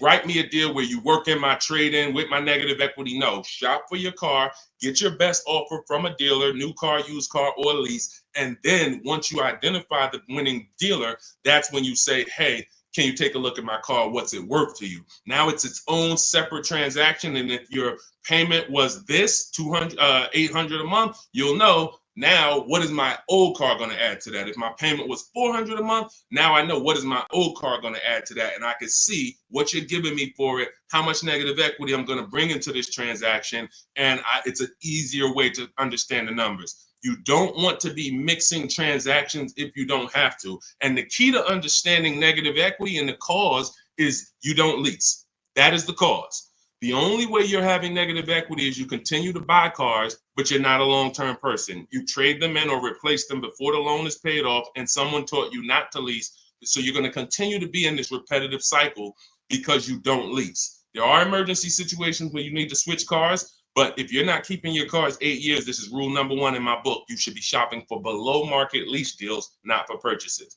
So that's your 2 options. Decide which one you can do, and then you make your move. Now, and also keep in mind, you have loan to value ratios when you have to transfer. The bank's only going to approve about 20% of what the actual new car price is. So whatever car you're buying, if you're buying a $30,000 car, the bank's only going to approve 20% more than that. They're not going to allow you to slap $10,000 on a $15,000 car, because they're only, they have loan to value ratios. So what you want to do, if you have a large amount of negative equity, you want to shop for cars, and you want to shop for cars that you can get big discounts off of. There's certain cars that have rebates. They're not listed. But in my system, what I do is I teach you how to get bids on cars. You know, we have some people, I mean, I'll show you people who've gotten 15, 20, 30,000, $27,000 off. I'm not going to exaggerate. The biggest discount we've helped someone get using our strategies is Milligan on her Mercedes-Benz. She got $73,000 EQE, and she paid $51,000 for it, 54. It's $27,000 off. I got it up here. So if she had, let's just say she had 15,000 in negative equity, it's no problem. She's not going to blow out the loan to value ratios because she got a huge discount off the new price. So it's going to fall within the bank's parameters. But I hate negative equity. I call it the devil to your car deals. I call it the bad credit for people with good credit. So it's important that when you get out of it, you know what the cause is, because if you don't know the cause, you'll be in negative equity again in 3 years. Most of you who have negative equity, you should be moving from a purchase into a shopping for below market lease, and stop tying up your money in these cars, and you'll never have negative equity again. 8 long-term people who keep their cars 8+ years, you never have negative equity. See, that's, you know, there's a reason for that. I'm keeping my car, I'm paying it off, I'm beating depreciation, I'm getting all the money out of my car. Short-term people should not be buying their cars. Go ahead, Dolan.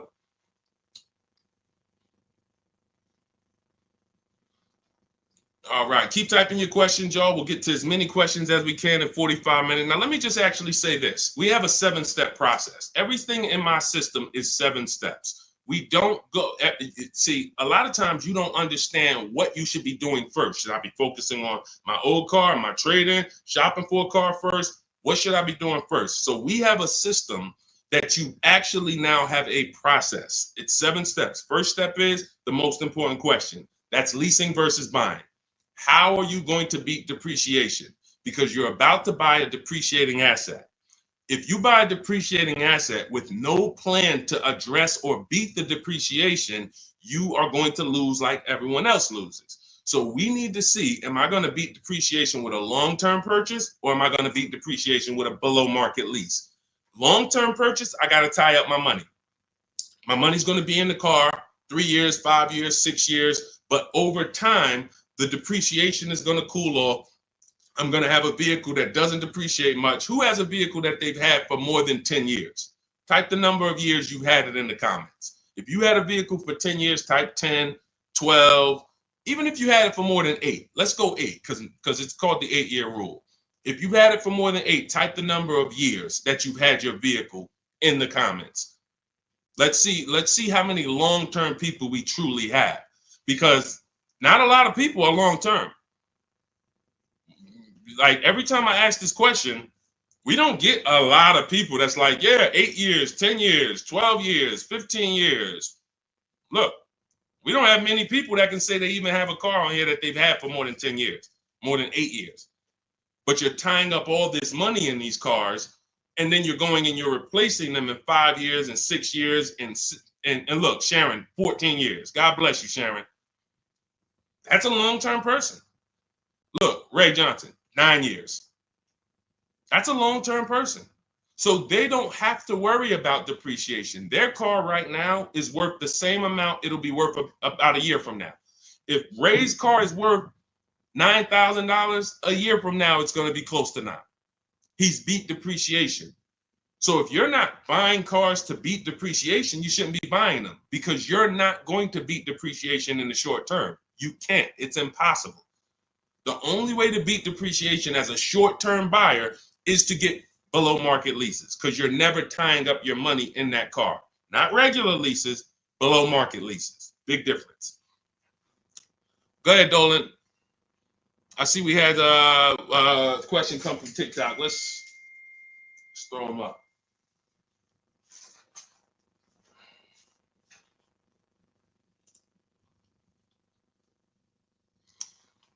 Okay, what about a fun car? I'm planning to keep my brand new car for 5 years. My previous car was a lease and traded in since I had positive equity. That you're going to lose. Keeping a car for 5 years, a brand new car for 5 years, you're going to lose. And I'm going to show you how big you're going to lose by doing this. You can't keep a car for 5 years. If you're telling me you plan to keep a brand new car for 5 years and then replace it, this is the depreciation curve. This is the depreciation curve. You're going on a sliding board. Whatever you paid for this car, let's say you paid $35,000. In 5 years, that car is going to be worth $17,000, maybe $15,000, depending on how much you drive. You're literally going down a sliding board, and then you're going down another sliding board when you get your next car.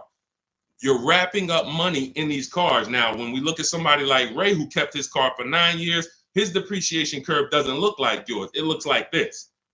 See, this is what it looks like when you first buy the car.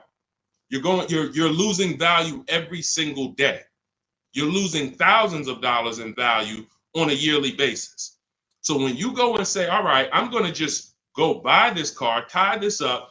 Let me show you why you can't do that compared to someone who's leasing. You're going to spend thousands of dollars more. So you take somebody who got a below market lease like Zafrina.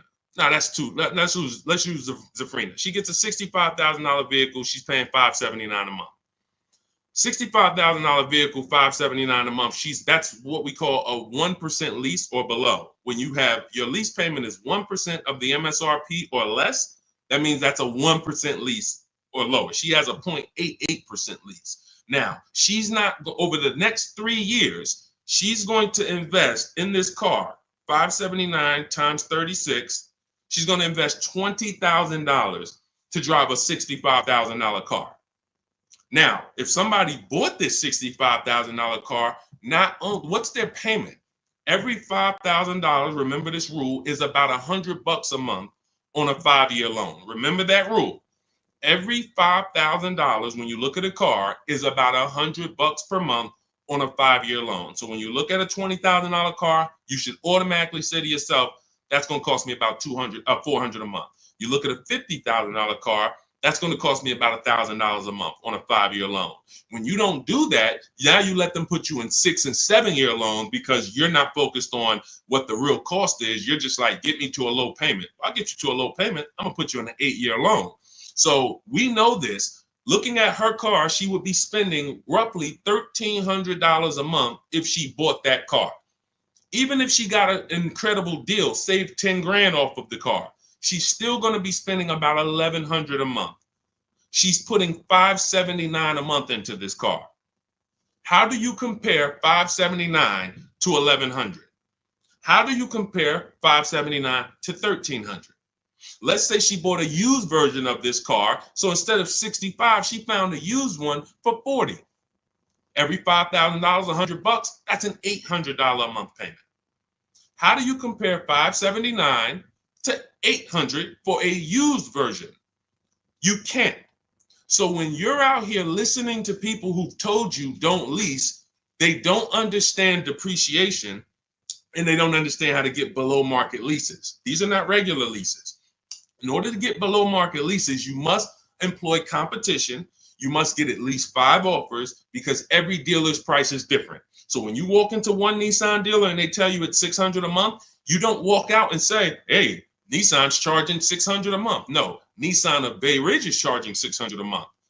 But this Nissan deal over here might be at $500. This Nissan deal over here might be at $420.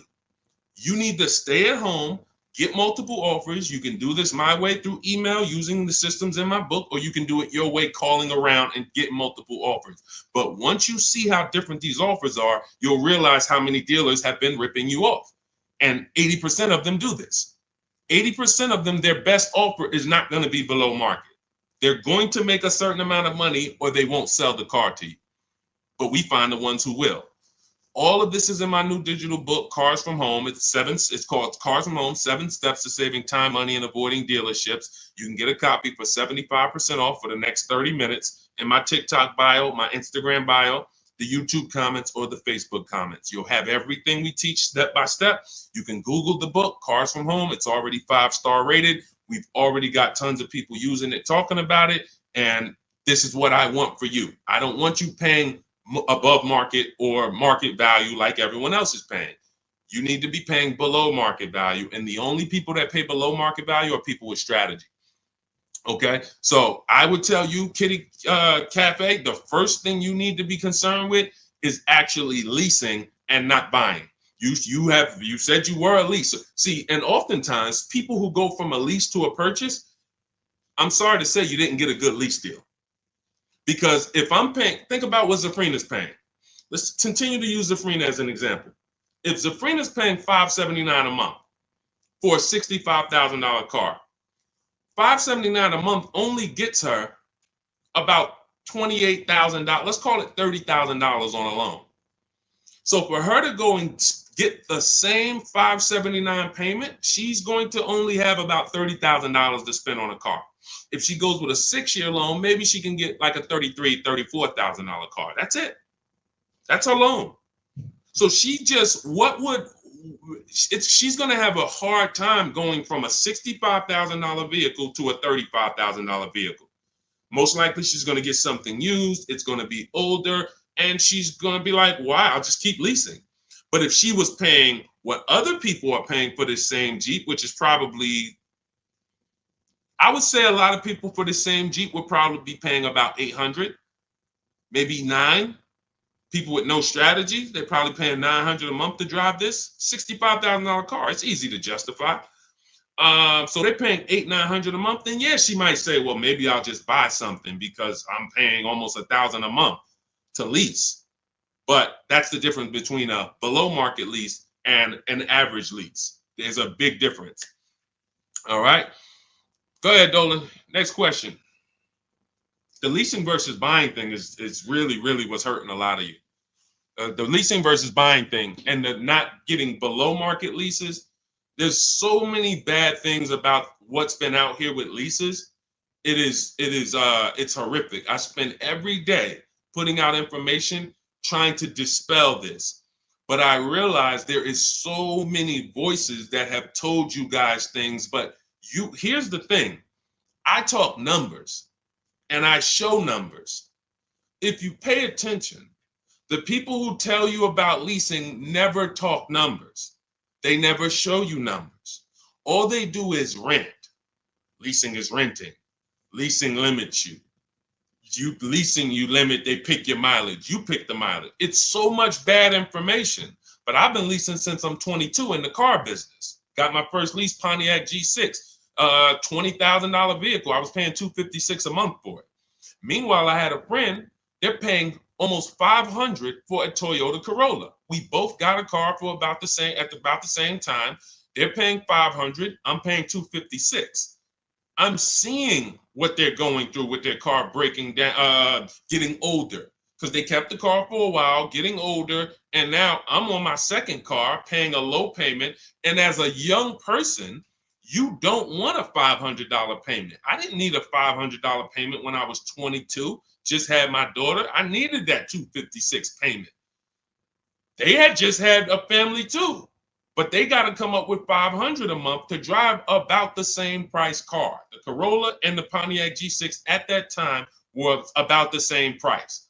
You can't justify to me in any way that makes more financial sense. There's nothing you can say to me unless that person's going to keep the car, pay it off, and then keep the Corolla forever. If you're going to keep the Corolla for 10 years and then you pass it down to your daughter or your son at their first car and now you just got an extra car, that's a different story. You shouldn't be leasing if you're that person. But if you're a 5-year, 6-year owner, 7-year owner, and you're just paying these high payments, you pay your cars off, and then you go back into another finance, you're just overpaying. You're throwing thousands of dollars out in the garbage, and there's no way around it. You put me against anybody. You put me on the stage with Dave Ramsey himself, the guy who has programmed thousands of people never to lease cars, and you give me 15 minutes. I don't need 2 hours with Dave. I don't need to debate you for 2 hours, Dave. If we're not talking about investing in mutual funds, you do a great job there. We're talking about the financial aspects of below market leases. Let me show you what a below market lease looks like. Let's consider what a person who buys their car is going to pay versus a person who gets a below market lease. Let's look at the resale values of this person who buys their car. When they go to trade that car in, what they're going to get back. And let's look at the net money they have lost compared to the person who got the below market leases. I will prove it to you in 10 to 15 minutes. And are you willing to tell your millions of people that you have programmed incorrectly because you know nothing about buying cars? You have programmed people based on you being a financial advisor, not a car person. You haven't seen thousands of car transactions to be able to say what you're saying. I've been involved with credit. Credit's a big part of what I do over the last 15 years. I don't teach it. Why? It's not my expertise. It's not my lane. It's easy for me to say, hey, I got a lot of people need to know about credit. Let me just start giving y'all some credit advice. No, because I respect the people who have learned credit to the T. Dave Ramsey decides I want to teach about cars. That's where he has led millions of people astray. And he has thousands of people investing in cars, short term, losing on resale, getting killed by depreciation. And they're like, well, Dave told me to do this. It's hard. It's hard to help. It's hard to get those people to unlearn. Go ahead, Dolan. Next question. Keep typing your questions, y'all. We will get through as many as we can in the stream. Good point. I only financed as I wanted to upgrade from my lease. My lease was $180 a month for 36 months. That's a big change. $180 gets you $10,000 on a finance. That's all $180 a month gets you. Now, if you put money down, that's different. Obviously, there's a lot of cars most cars don't lease for $180. So I'm assuming that you put some money down to get there. But again, what were you driving for these payments? You're driving a brand new car. There's no comparison. When you're getting below market deals on leases, there's no comparison. Again, let's look at Charles. Charles gets a Palisade, $48,000 vehicle. Some people, and you may own one of these. And if you were honest, you say, Deshone, I own that vehicle. How much is your payment? No money down. Probably $800-900 a month. Probably $1,000 a month. He's paying $597. Some people say, oh, Deshone, don't they limit you on mileage? No, you pick the mileage. Look at Jen. Jen got her Honda CRV. She's paying $512 a month. It's a $40,000 vehicle. That's normally $800 a month to buy on a 5-year loan. She's paying $512 a month, and then she upgraded the mileage from $12,000 to $18,000, and her payment went from $512 to $563. 40 some odd dollars. She gets to drive as much as she wants, as she needs to drive, not as much as she wants to drive, as much as she needs to drive. And the problem that that you may have with leasing is you didn't get the mileage you needed, and then you started blaming the lease. You knew you drove 15,000 miles a year, but instead of getting 15,000 miles a year, you took the 10,000 mile a year option. You looked at the payment for 10,000 because you might have not been getting a below market lease, so the payment was high, and you're like, okay, well, just give me the 10, and then you know you needed 15, so now you're going to pay the penalty based on not the lease's fault, based on you. You could have paid $45 more per month, got every bit of mileage you needed, and then you could have enjoyed your lease hassle-free, dropped it off in 3 years, no problem. So people are blaming the lease for their lack of understanding about how they don't pick the mileage for you on the lease. You pick the mileage. We got people who drive 25,000 miles in lease because they don't want to keep their cars tied up and have that depreciation on a car they own. If they drove 25,000 miles, any high mileage drivers, type HM into the comments. Any high mileage drivers, you drive over 18,000 miles. If you bought your car, tied up that money in that car, and depreciated it with high mileage, that car is going to be worthless in 3 years because you put 75,000 miles on it, and then you come back to replace it, and you have 15 grand of negative equity, and you wonder why. You depreciated the car. Meanwhile, when I was at Hyundai, I worked at Hyundai as a manager for 6 weeks. I had a guy who came in, he was dropping off his lease. I learned something incredible. I said, car had 72,000 miles on it. I said, you leased this? He said, yeah, man, I used to buy. I stopped buying because I would always have negative equity. I only lease now. 25,000 miles a year. I drop it off every 3 years, get me a new one. I'm in sales. I looked at his lease contract and I saw that his payment was less than $200 a month more than what a normal below market lease on that Sonata was. If a normal below market lease was $350, he might have been paying like $550, $525. It wasn't $700. He was paying a couple dollars more, but he could drive 25,000 miles a year, drop that thing off, never have to worry about negative equity. Mileage doesn't stop you from leasing. It's not about how much you drive. It's about how long you're going to keep the car. because a below market lease is how we beat depreciation or long-term ownership. Nothing to do with how much you drive. You pay for the mileage whether you buy or lease. Doesn't matter. Go ahead, Dolan. Keep typing your questions, y'all. We'll get through as many as possible. What's up, Ashley? What's up, Kenyari? What's up, boss babe? Ashley, good to see you. But I made my wife lease a brand new electric Equinox, $350 per month, and no sales tax. The $180 was a 2021 Corolla lease before the chip shortage for $3,000 down. Solid, solid. These are the things that you don't want to get away from until you're ready to keep a car long term. If you are leasing and not keeping cars 8 years, keep leasing. Make sure you're getting multiple offers so that you can get these below market leases, so that you're not paying these prices on the commercials that you see with $5,000 down and all of this tax that's not included.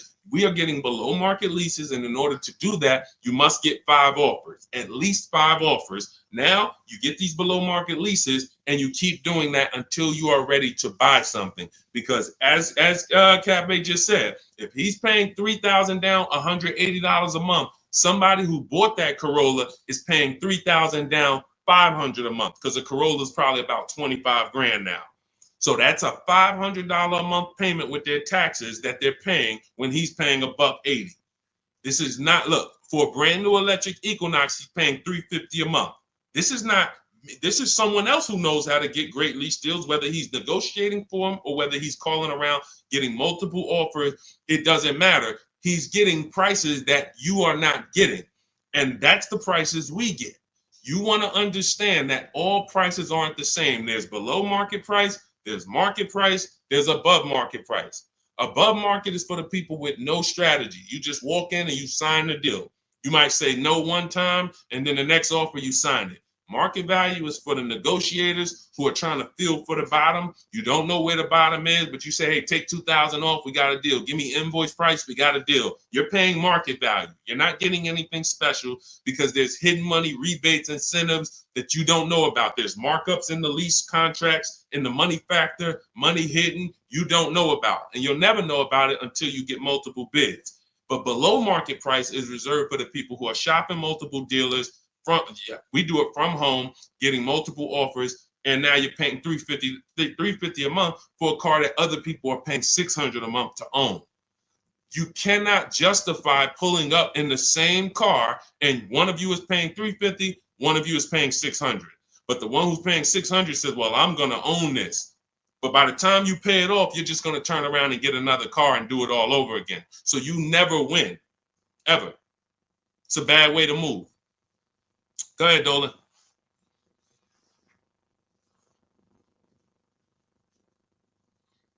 What's up, Ray Johnson? Do you need to...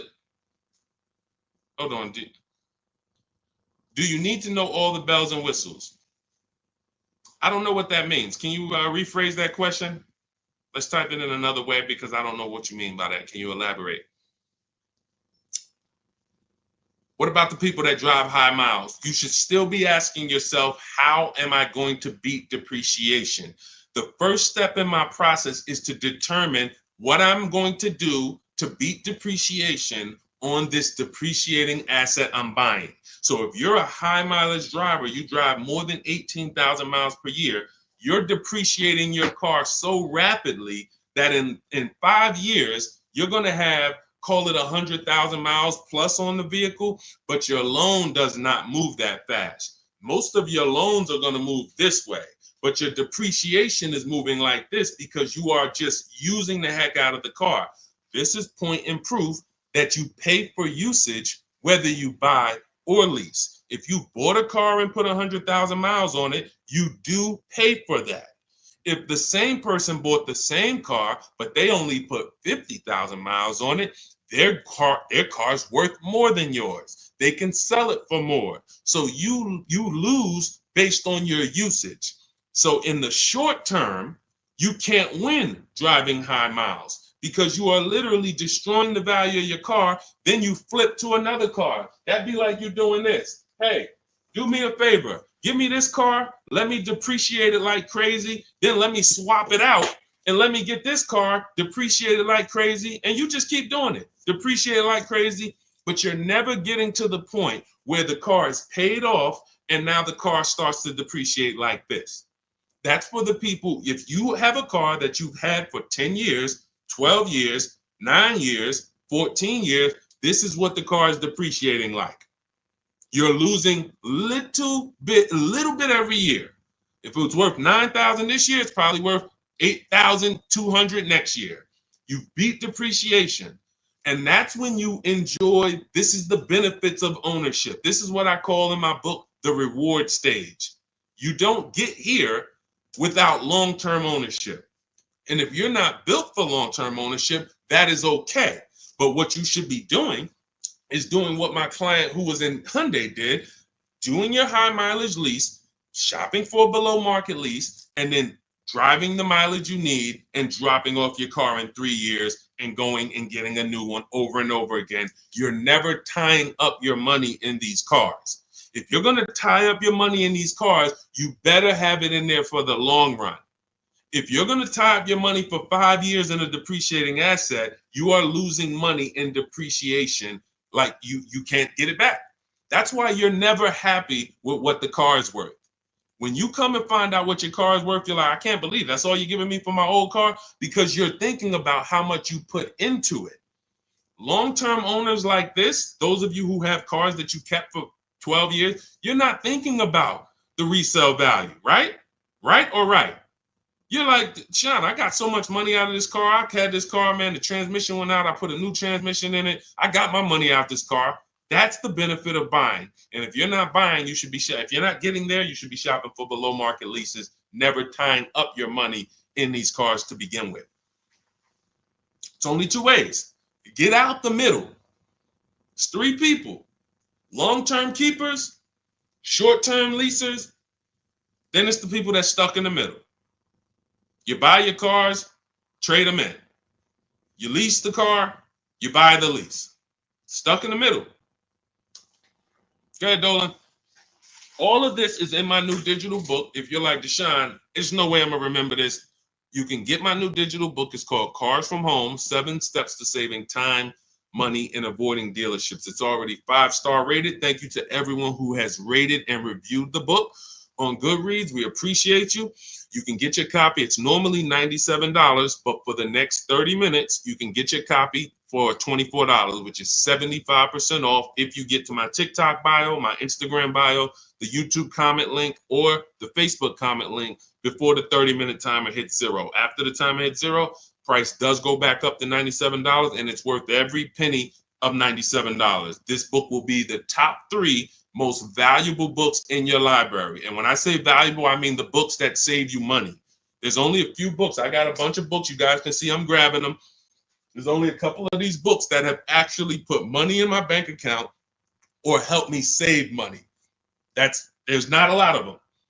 This will be the top 3 most valuable books to your bank account. That's all I care about. So go grab your copy, TikTok bio, Instagram bio, YouTube link, or Facebook comments, and you'll have everything we teach in the blueprint of how to get below market leases, below market purchases, below market new cars, used cars, high mileage driving. Everything is in there step by step. It's a blueprint. All right. Go ahead, Dolan. All right.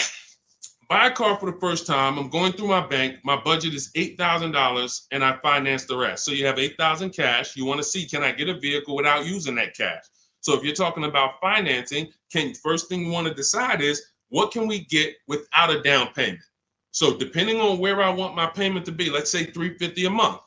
Maybe I want it to be $350 a month for 5 years. Well, can I get a car with everything I want, everything I need, $350 a month for 5 years? That's my budget. If I could do that, I don't need a down payment. Now, if you say, okay, $350 a month for 6 years, no money down, that's a little more money. If you say, all right, $350 a month for 5 years, but then I'm going to use some of my down payment. Now I can get even more car. And then your max budget might be $350 a month with my down payment for 6 years. See, all of those numbers didn't change, but the terms changed and what you bring to the table changes. That budget doesn't change, but you don't realize if I get a car for $350 a month for 5 years, I paid less than if I get a car for $350 a month for 6 years. So these is how we budget. I actually have a tool in my book called the Perfect Budget Calculator I created, where you put in your preferred down payment, you put in any equity you have from your old car, you put in your max monthly payment, you put in the average interest rate, and it'll give you up to 6 goals that you shop from. So when I went and got my used Infiniti truck, I had 6 goals. One of them was no money down 5 years. Next one was no money down 6 years. Third one was money down 5 years. Money down 6 years. Then the fifth one was money down and the equity I had from selling my old car. And then the sixth one was money down, equity, and 6-year loan. See, there's multiple ways to budget where you don't go over your max. But I find the problem is when we budget with our max in mind, I only want to spend $500 a month, $500 a month, $500 a month. You usually go in and you spend what? $600, $550. You're putting $1,500 on a credit card because you didn't calculate the taxes. The tool in my book, the Perfect Budget Calculator, calculates the taxes in your state. So you don't go in and say, oh man, I didn't know there was another $3,000 in taxes and fees. Who's had that happen? Oh man, I thought we was making a deal, but you forgot about the taxes and fees. See, all of this stuff you don't realize should be normal in a complex financial transaction. But what they've taught you in the car business is to just treat car buying like you're buying a TV because it makes them very rich. I've been in the business for 14 years. I sat next to people who I know shouldn't be in the business, but they're not going to get them out the business. They make a lot of money for the dealerships. They'll always have a job. Even if they get fired here because the customers start complaining, they'll go there and they'll say, hey, look, I made 300 grand at my last place. Oh man, when can you start? These people are always going to have a job. So when you look at the industry and say, okay, if this is what the industry is like, what do they care about me? They don't. The 20% of dealers who get up every morning and they do the right thing. They want to beat their competition. They're honest. They want to make sure that they're giving you the best service. It's 20%. 2 out of 10. You're going into your local dealer and you're buying from them, not realizing that's an 80% dealer. All they do is make a lot of money on their customers. If they can't make a lot of money on their customers, they won't sell the car. And you know what's beautiful about the car business? For those of you who are wolves and sharks and evil, it's not about the customer winning. It's about you making the customer think they won. I'm going to say that again. For those of you who are like, what business could I get into where I can make 200 grand? And I don't need to have morals as long you are trained to make the customer think they won. And that's all it's about. If that's why you start high and you come down. If you know your price on your car is $600 a month, you start at $800. This is what the worst people do. You know that the full price for your car is $600 a month. When Mr. Jones sit down, hey, Mr. Jones, all right, we got a great proposal for you. Great news. We're going to make you a great deal today. Your payment's $790 with $2,000 down. What? That seems like a high for this car. The car's only this.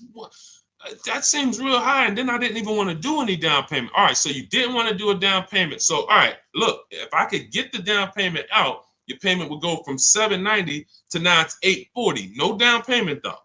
What's more important than you, the payment or the down payment?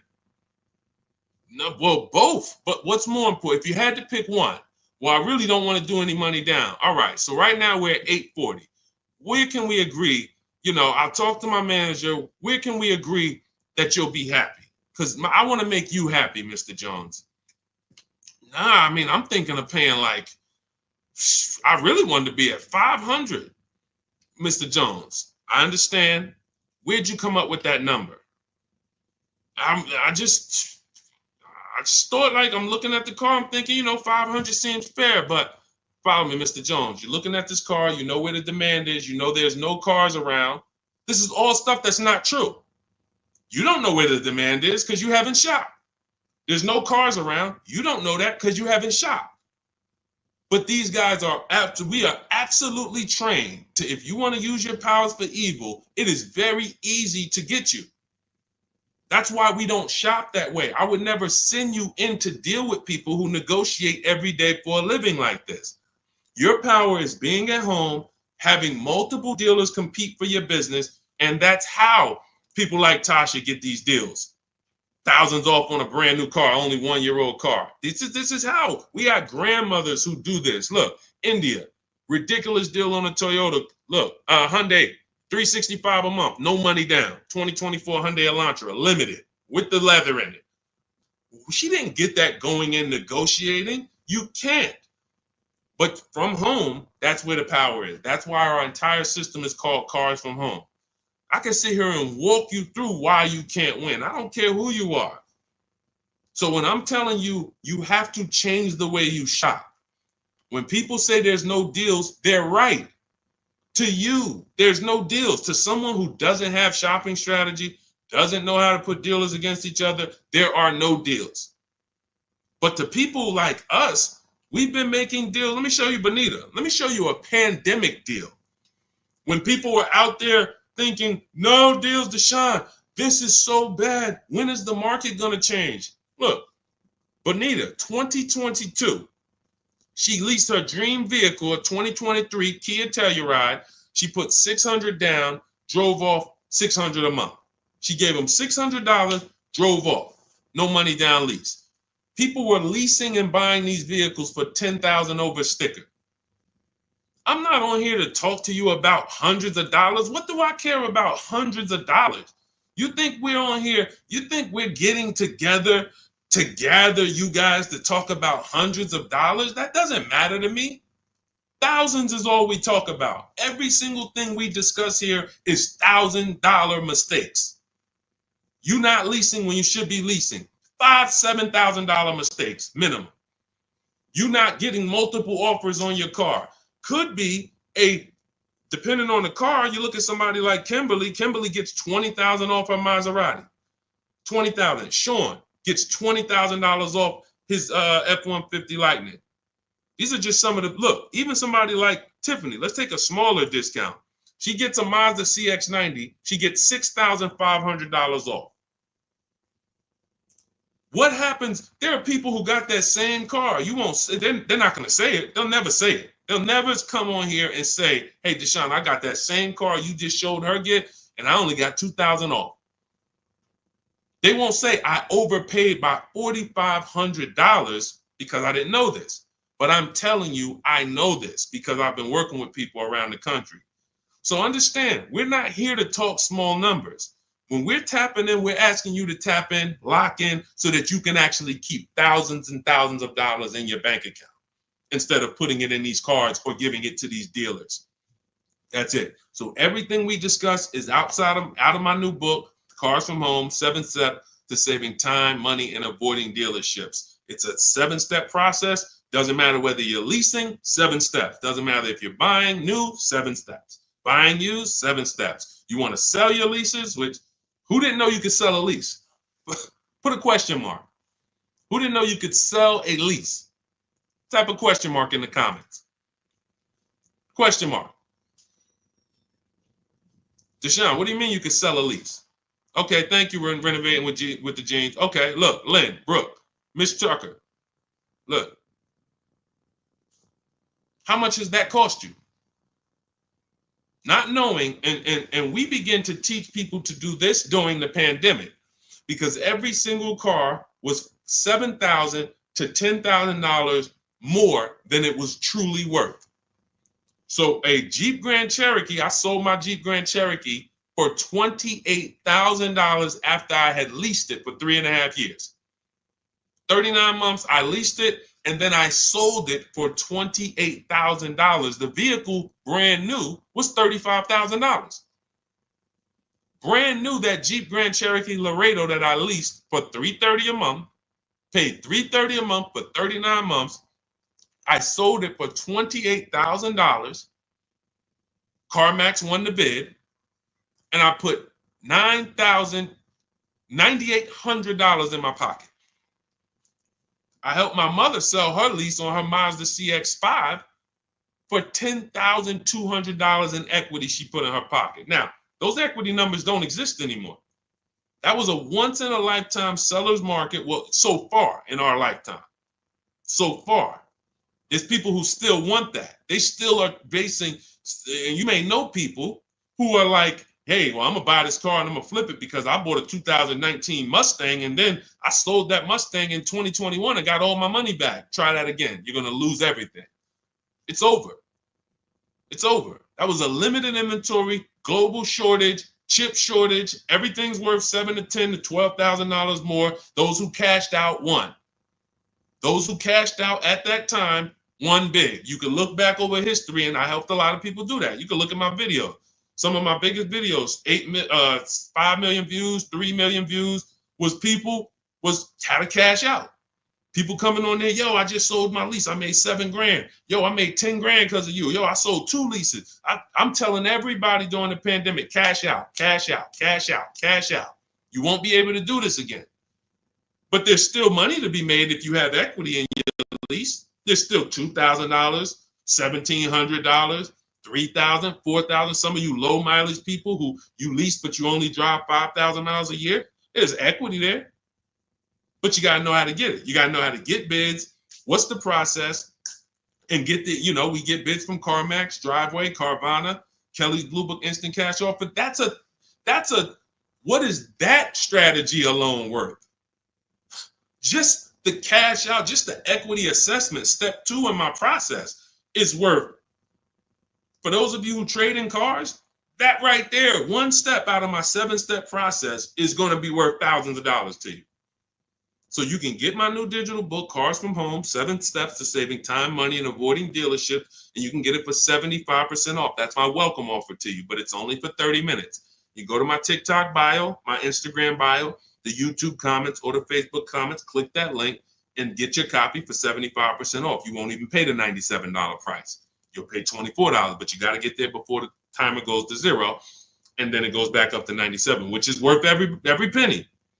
Book's worth every penny of $97. It'll be in your inbox in 2 minutes. And make sure as soon as you get the book, you screenshot the thank you page, because the link to open the book is actually on that page. You open the book on that page, and I also email you a copy, but my support team's email is actually on that page as well, because sometimes you type your email wrong, you're typing fast, you're trying to hurry up and get it before the sale, and then you end up typing your email wrong. We can't send the book to a wrong email, so that you'll have my support team's email there. But this is the most serious thing outside of buying a house. There's nothing more serious to me. And some of you are not going to even buy houses. Some of you like, Deshone, I'm a renter. I don't plan on buying. That means the car is your most expensive purchase. And you're going to do it over and over again. You might have 5, 10 of them in your lifetime or more. You lose $5,000 on every one because you didn't have strategy. That's a tough gig. That's a tough gig. I wouldn't want to be in that situation. And I'm not going to be. And anyone who's listening to me is not going to be. Go ahead, Dolan. Let's keep the show on the road. Do you need to know all the extras you want? Upgraded sound system items that are not in the base price? Absolutely. Whenever we buy a new car or we shop for a lease, we always build our car. We go on the site because we want to know everything's available, because we don't want to get a car and find out there was an option we wanted that we didn't get. And we also want to know what we can live with and live without. And we want to build our car to come up with an MSRP. So if the car you want the panoramic sunroof, you want the blind spot monitors, which most cars come with now, whatever it is, you need to have an idea of what that's going to cost. So once we build out our car, we determine our car is $42,900 the way we want it. Now, most times we're going to reach out to dealers and they're not going to have the exact car. That's why we always come up with, and when we're leasing, we come up with a couple colors. Buying, we don't compromise as much, because this is a car you need to love. You're going to have it for 8+ years. You don't want to compromise on what you want, or be talked into something, or let you convince yourself of getting something, a color you really don't love, because you're buying this car to keep it for the long run. Now, on a lease rather, you can be much more flexible, because in 2.5 years, you're getting ready to shop again. You get a 3-year lease, 2.5 years, 6 months left, it's time to shop again. So we want to make sure we can be more flexible with that. But yes, we want to know how much it's going to cost so that we can start to budget We always say with a lease, when we build out our car, we take 1.25% and we use that as a gauge of around about what it should cost. So if we're looking at a car that's 42,300, we multiply that by 0.125 and we say, okay, 528, that's a fair below market lease deal. Now, if we can do better than that with bids, we will. If the lease program is not as good, when we get our bids, it might come in at 1.3, 1.4, our best offer. We're going to have more offers than that. If your other offers aren't higher, then you didn't shop the right way. Because when you shop, you should see a $3,000 to $5,000 to $7,000 difference from your best offer to your worst offer. When you get offers the way we teach, you're going to get more market value, below market value, above market value. You're going to see them all. And you're going to be like, wow, I can't believe all these dealers, this their best offer? Yes, they want to sell and make a lot of money. But we don't care about them. I don't focus on the 80%. We're looking for the 20%. So we use this as a gauge to say, all right, this is around about what I think I should be looking at paying, depending on the deal that I get when I actually get my offers. So that's why it's important for us to build the car. Those are all the reasons it's important for us to build the car before we actually go shop for it. Okay? It's a great question. I see you. I'm leasing this year. There you go. If I could get more people to lease, wake up and look. I don't want you leasing if you're keeping your cars 8 or more years. That's the key, because sometimes people will come on the stream, hey, is this all about leasing? No. If you're buying, there's so many things you need to know about getting below market purchases. New cars, used cars, we haven't had those questions come in. People are not really asking questions about used cars and things of that nature, but I'm answering the questions that Dolan puts up that you guys are writing. So when we look at purchasing, there's a ton of questions that we got to look at, ton of questions. But when it comes to people not keeping their car 8 years, you should be shopping for leases. You're not keeping a car long enough to beat the depreciation.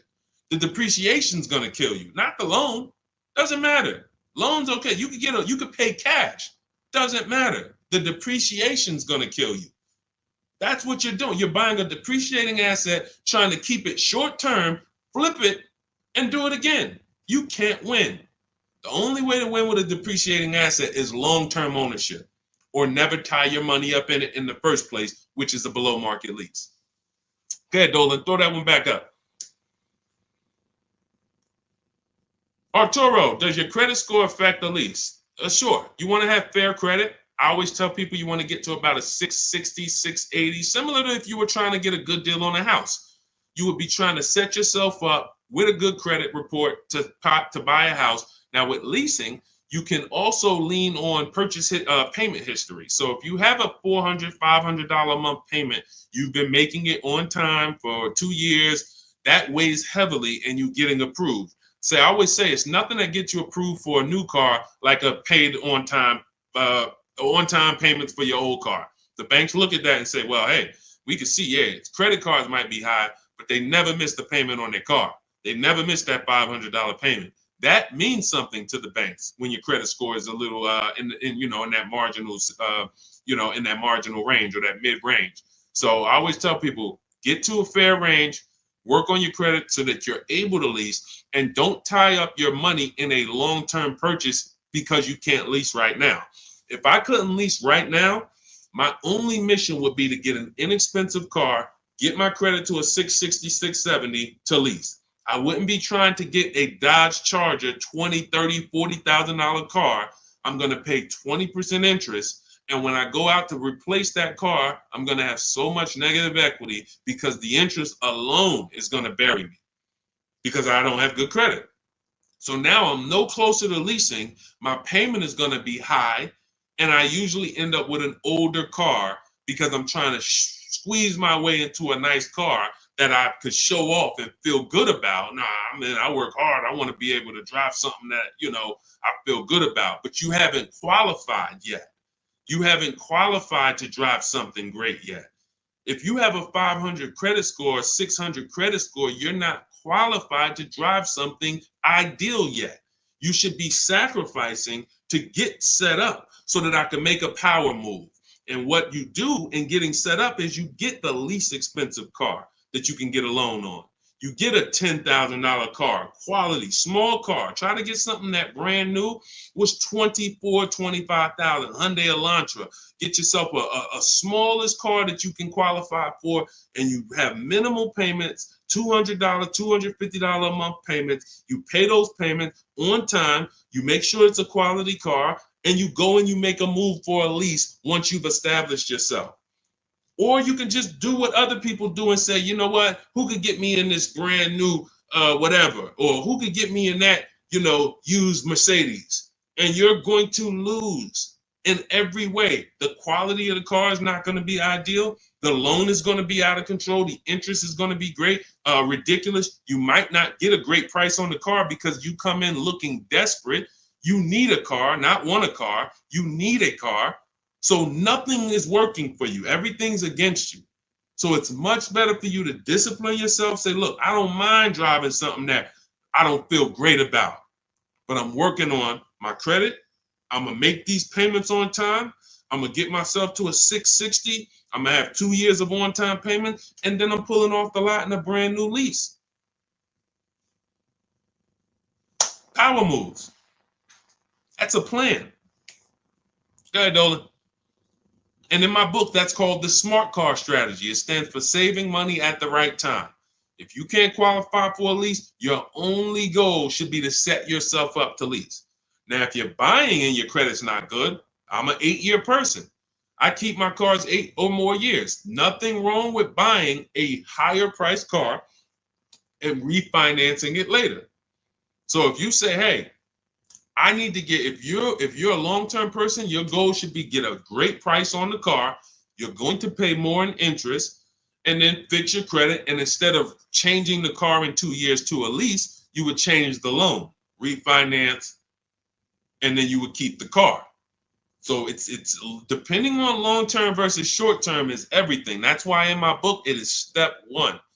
You need to know from the get-go, am I a long-term person, 8+ years, or not? Because that's going to be the foundation we build on. Everything else comes after that. Karen, thank you for helping with my digital book. I wasn't checking my email. Of course, we want to use cars. So you're just following the multiple marketplace strategy. There's steps before that. And here's what I tell you, guys who have my book, ask yourself, what step am I on?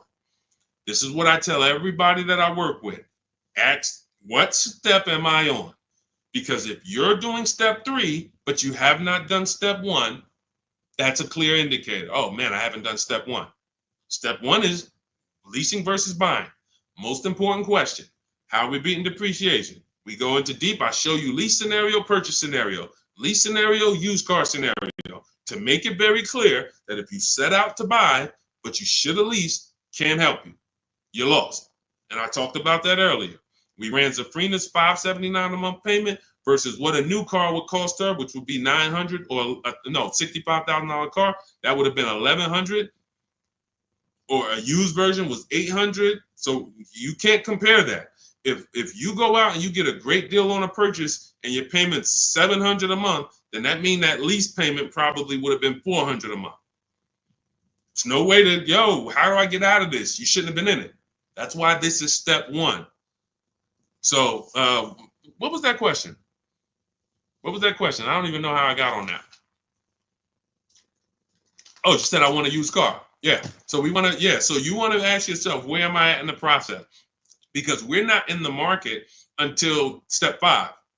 Step 5, we're in the market. That's when we're on our marketplaces, shopping, narrowing it down. We have specific ways we narrow down used cars. This is not just general information that you could find on social media and you Google it, how to buy a used car. Yeah, good luck. That stuff means nothing. Car salespeople are been watching those blog articles for years saying, okay, this is what they're coming to do. Don't tell them you have a trade-in. Okay, good. Stuff has been around for 20 years. What we're doing is we're narrowing it down when we get to step 5, based on title history, service records, accident history. Then we're narrowing it down and we're coming up with our top 5 choices, top 3 to top 5. Then we're verifying who has bogus fees, who put one price online that they're not going to honor. So all of these This is my top 5 list, but some of these might be fake prices. So we need to verify that. And then we're going to get the new car price to find out what the true discount was. How much was this vehicle brand new? When I bought my Infiniti truck, I narrowed it down to 4 choices. They were all white, between $30,000 and $32,000. Sounds similar. They're not. You're looking at 4 white Infiniti trucks between $30,000 and $32,000. Similar miles, all 2020s. They were 3 years old at the time. Looking at all 3, whoa, these vehicles look similar. Once I got the brand new price, I found out one of them was $46,000 brand new. The other one was $48,000 brand new. The other one was $52,000 brand new. And the one I ended up getting was $54,000 brand new. Big difference. See, so what seemingly was close was nowhere near close. The furthest apart was 54 to 46. It's an $8,000 difference between the least expensive one and the most expensive one. But without the brand new price, you don't know that. You're choosing the wrong vehicle, thinking, oh, I got a good deal. No, the good deal was that other one that you didn't pick because you didn't have the brand new price. So that's step 5. But we got plenty of things we do before that to verify the DNA of the vehicle, check the data. And look, let me be clear. It takes me 90 minutes to buy cars. I'm not putting a system together that takes days. I'm not going to do it. It's not necessary. Choosing your vehicle, that might take you days. Going and looking at cars, test driving, that might take you days. Deciding what you want. We call that shopping. That's a step in my book. Shopping, not buying. That's deciding what you want. But once you know what you want, 90 minutes. Now, first time you use our system, it might take you 2-3 hours because you're just learning. You're overthinking. Haven't trusted our process yet. That's normal. But once you see, wait, this is simple steps. I'm going to websites, putting information here, looking at this. This is stuff a high school kid would do. If I could teach a high school kid to buy a car, it'd be easier than some adults because they don't have to unlearn much. Adults, it's like, hey, but I don't have to go into the dealer. You know, hey, Deshone, I went into the dealer and this is what they said. Deshone, my dealer called me and they said this. Well, when did I tell you to talk to the dealer? I thought you were coming to use our system because you didn't want to talk to the dealers. Yeah, you're right. See, that's overthinking. Now, that doesn't mean you're going to lose because we got a lot. That's how a lot of people come. You're trained to do things one way. You have to unlearn that. But once you see what we do, you're like, man, I can do this again next time. It'll take me 2 hours. I get any car I want in the country, Bentley, Rolls Royce, Corolla. It's going to take me 90 minutes because I'm using the internet. We're emailing. You know, I'm not getting in my car and driving to a dealer. So that's what we need to focus on. I know you have the book. Make sure you're asking yourself, where am I in the process? Start with step 1, just check them off. Step 7 is delivery. So when you check off delivery, you're done. You got your car. All right. Everything that I'm teaching is in my new book. It's called Cars from Home. It's a digital book. It's called Cars from Home, 7 Steps to Saving Time, Money, and Avoiding Dealerships. You can get your copy for 75% off. It's part of my welcome offer. It's normally $97. But if you get to my TikTok bio, my Instagram bio, the Facebook comments, or the YouTube comments before the 30-minute timer hits 0, you got your copy for 75% off, which is $24. And it'll be in your inbox in 2 minutes. So once the timer hits 0, price does go back up to $97. And it's still worth every penny at $97. Go ahead, Dolan.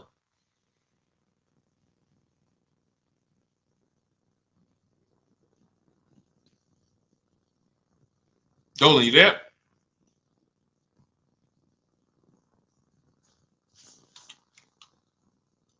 All right. Is it worth buying a BMW or Mercedes brand new or pre-owned certified?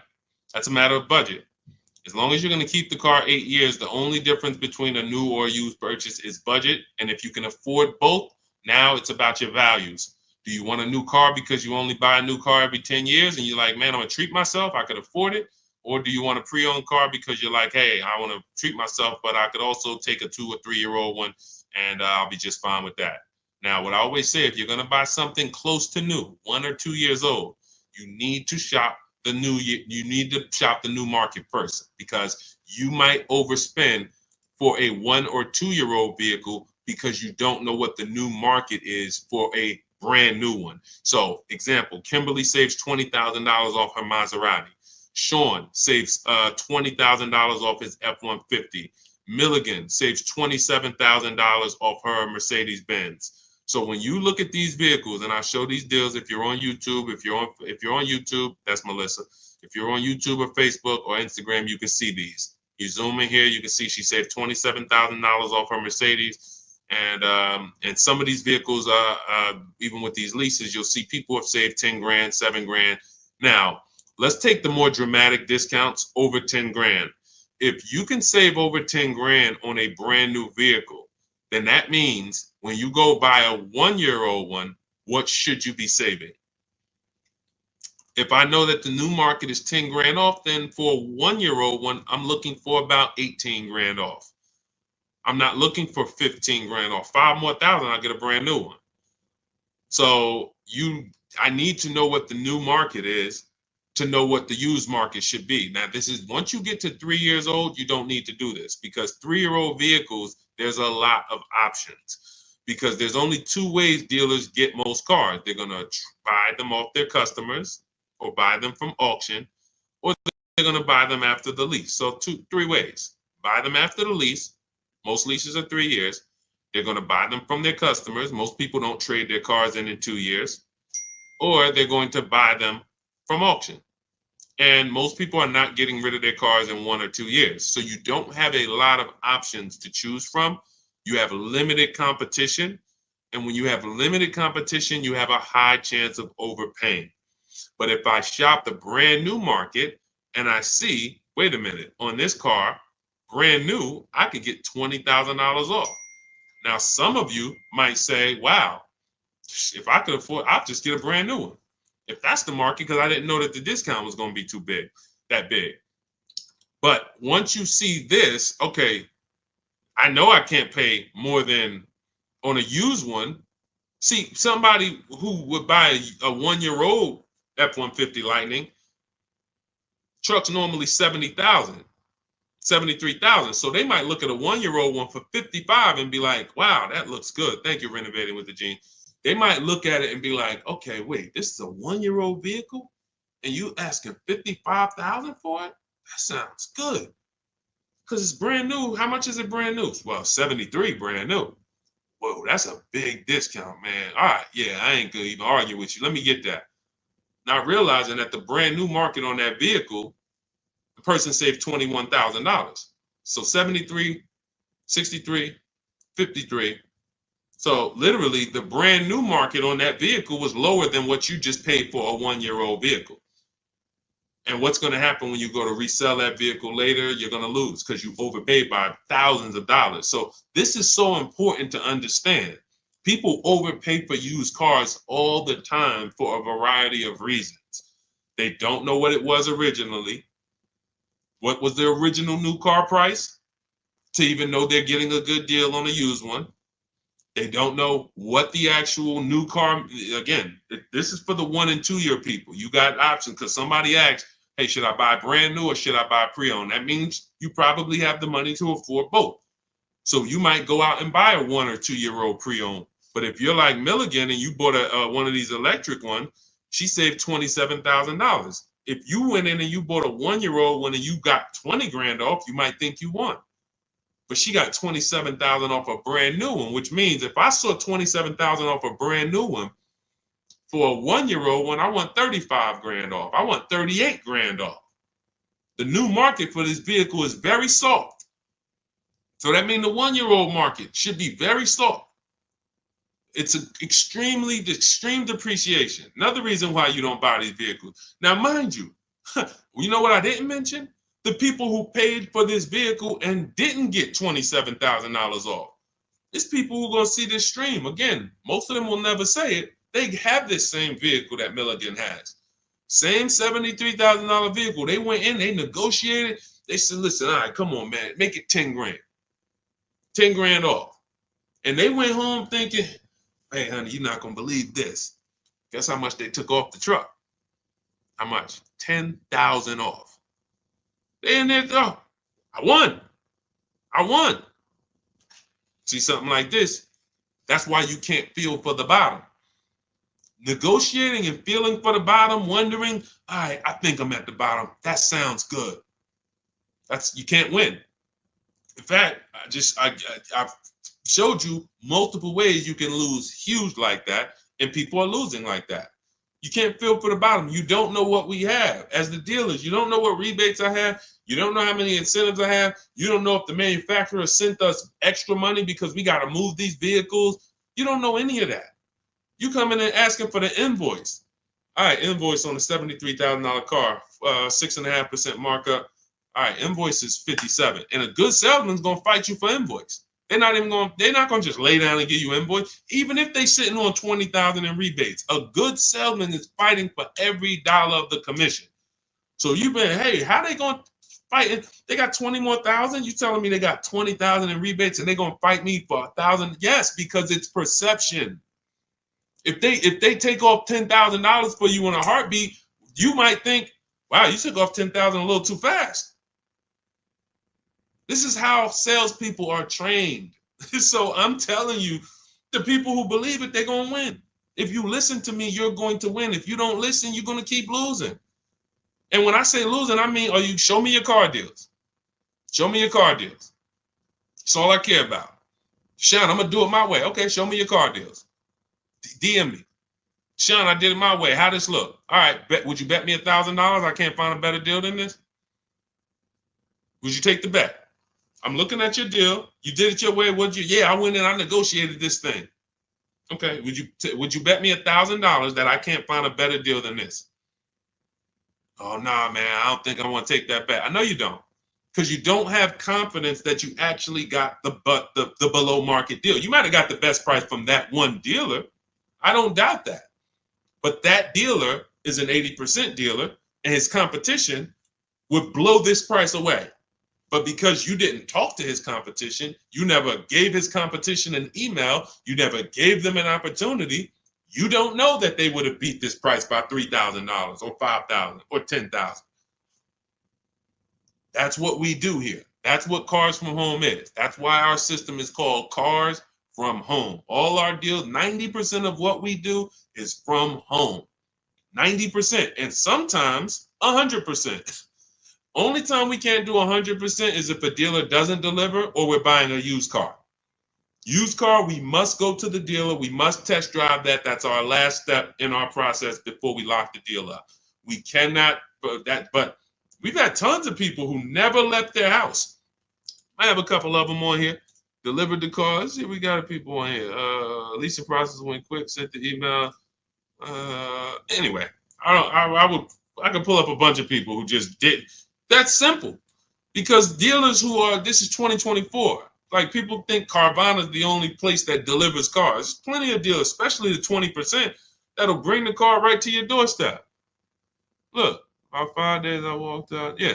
Anyway, all right. I think we've done enough.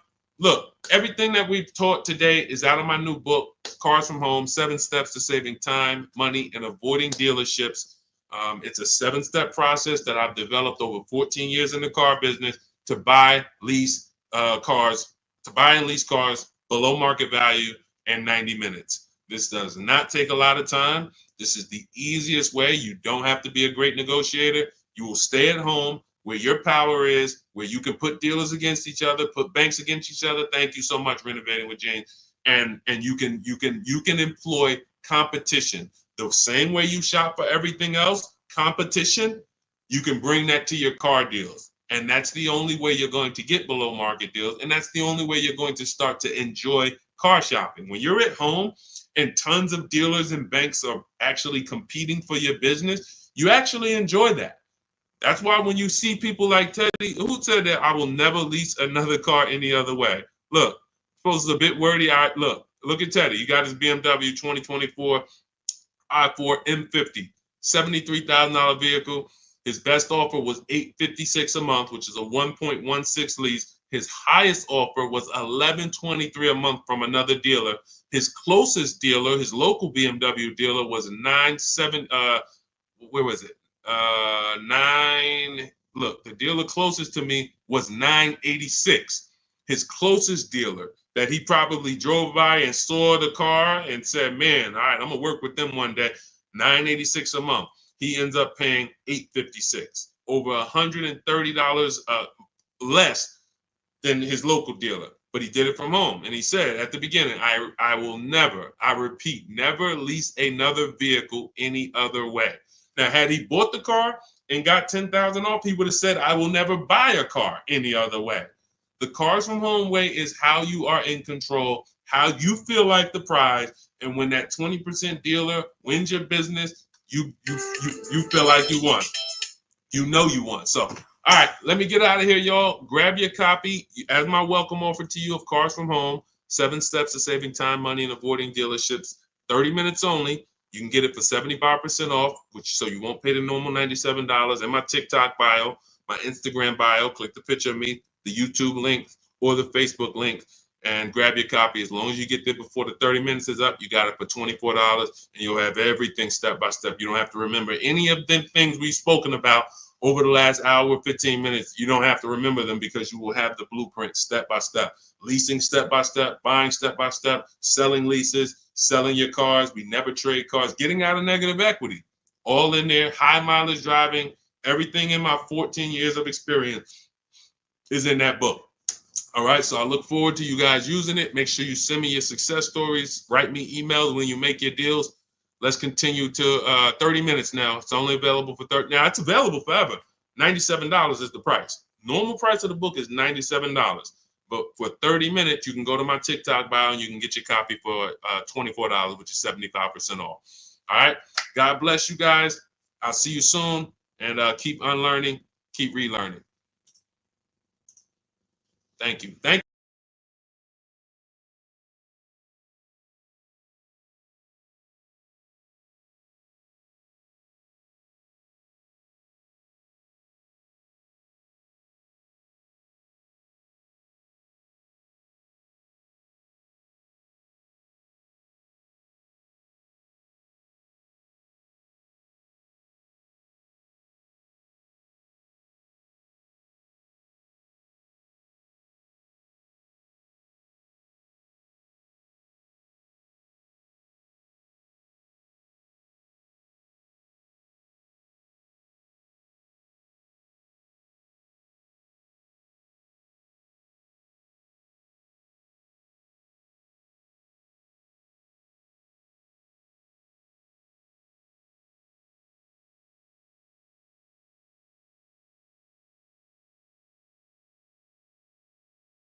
Cynthia Page, good to see you. But the first thing I want to do is warn everybody to tell your friends, sell their electric cars. Show them the video. Show them why. Because this guy just said to me, no, I really think electric cars are always going to have their place. What's going on? Good to see you, Isaac. I appreciate you. And could everyone share this broadcast if you're a sharer? I realize everyone's not a sharer, but to the sharers, could you share this broadcast? Shout out to you. Warn your friends that if Donald Trump gets in, he's already said he's going to make sure we could always have gas cars. That's good. I like a gas car. I haven't bought an electric car yet, but a lot of people have. And the minute, automakers do not want to make electric cars. Take it from me. I was in the business for 14 years. They kept dragging their feet. What they did was they made better gas cars. Who remembers the V8 engines? Rest in peace. If you remember the V8 engines, type me. Who remembers the V8 engines? Type V8 if you remember when literally we had V8 engines up and down the road, vroom, vroom, vroom, 400, 500 horsepower engines. Those are a thing of the past for the most part. Why? Because automakers in the last 10 years started using turbochargers. You understand, Just Money? You understand? Started building turbochargers. And what they started doing was saying we can actually make vehicles that are not as hard on the environment. They also will produce similar horsepower and more torque. And we don't have to worry about having these issues with emissions and things of that nature. So they were taking steps to be more economic, more fuel efficient, and better for the environment. Now here comes the mandate to make half of the new cars electric by 2030. It started out as 2035. I don't know when it moved to 2030. The point is, 17 million new cars are sold a year. So 17 million new cars sold a year. That's a lot of cars to try to produce electric cars. That's why we got fires. I just asked Joseph Tepte. He saw the video. Who saw the video of the Tesla burning up the guy's house a couple days ago? Charging in his garage, whole house burns down. Why don't they want to make these cars? Too much liability. Too much liability. If they can escape that, they'd love it. They'd love to go back to 2019, not worrying. Let's just make some hybrids and let's make some fuel-efficient cars with turbochargers and things of that nature. What does that do for electric cars? The minute Donald Trump gets in, he announces gas cars are here to stay. Don't worry about it. Everyone's electric cars are going to be worthless. Your electric car that was worth 30 is going to be worth 20. You're going to lose 10 grand one day. Legislation changes things. Legislation affects the market. So my mission before Election Day is to get you to sell your cars. And if you're watching this as a rebroadcast, sell your car. Sell your electric car. Get into a gas car if you own your electric car. Go to CarMax, Driveway, Carvana, KBB Instant Cash Offer,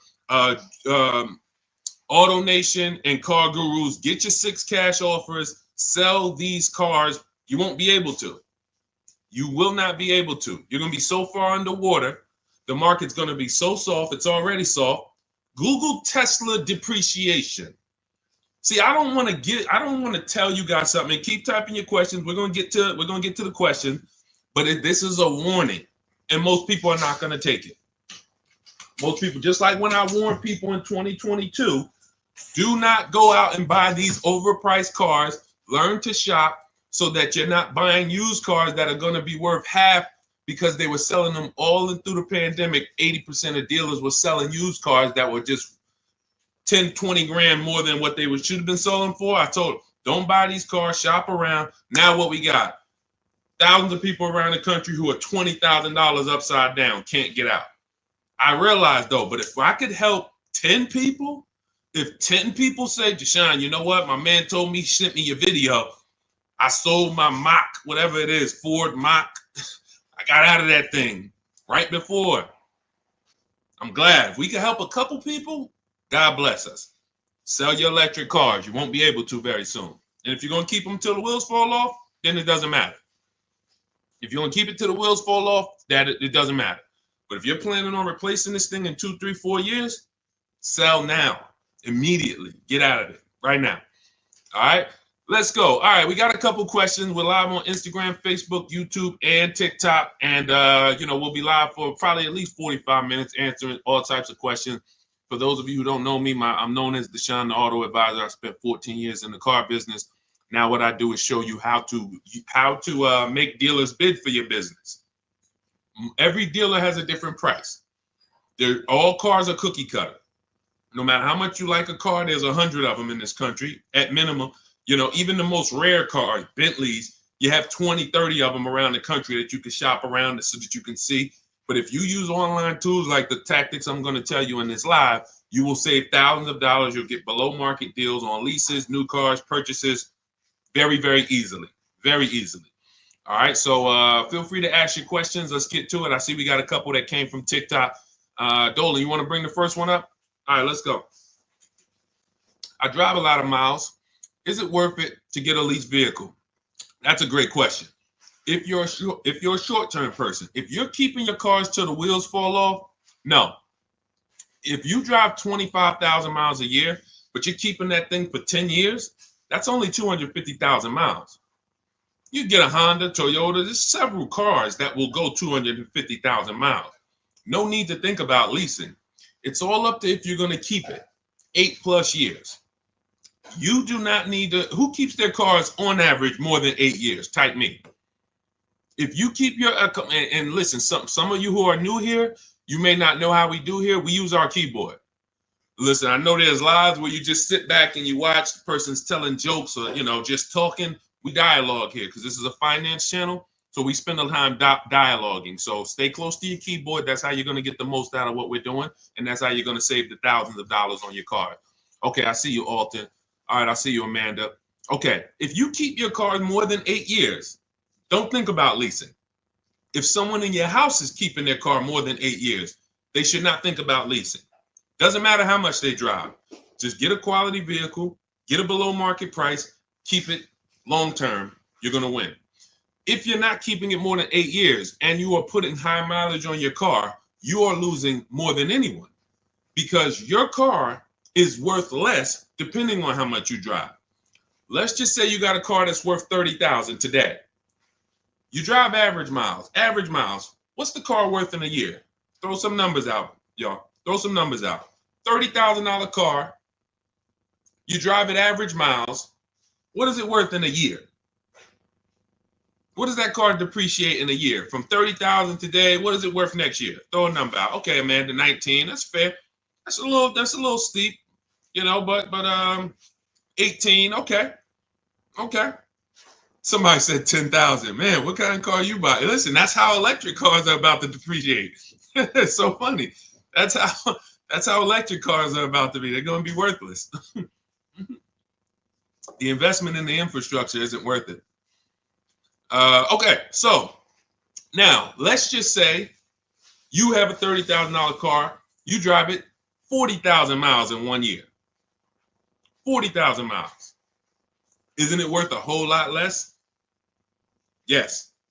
So depreciation is what you're thinking about when you're considering when to lease. And what I teach people, this is step one, is if you're not keeping your car 8 years, you're not going to keep it long enough to beat the depreciation.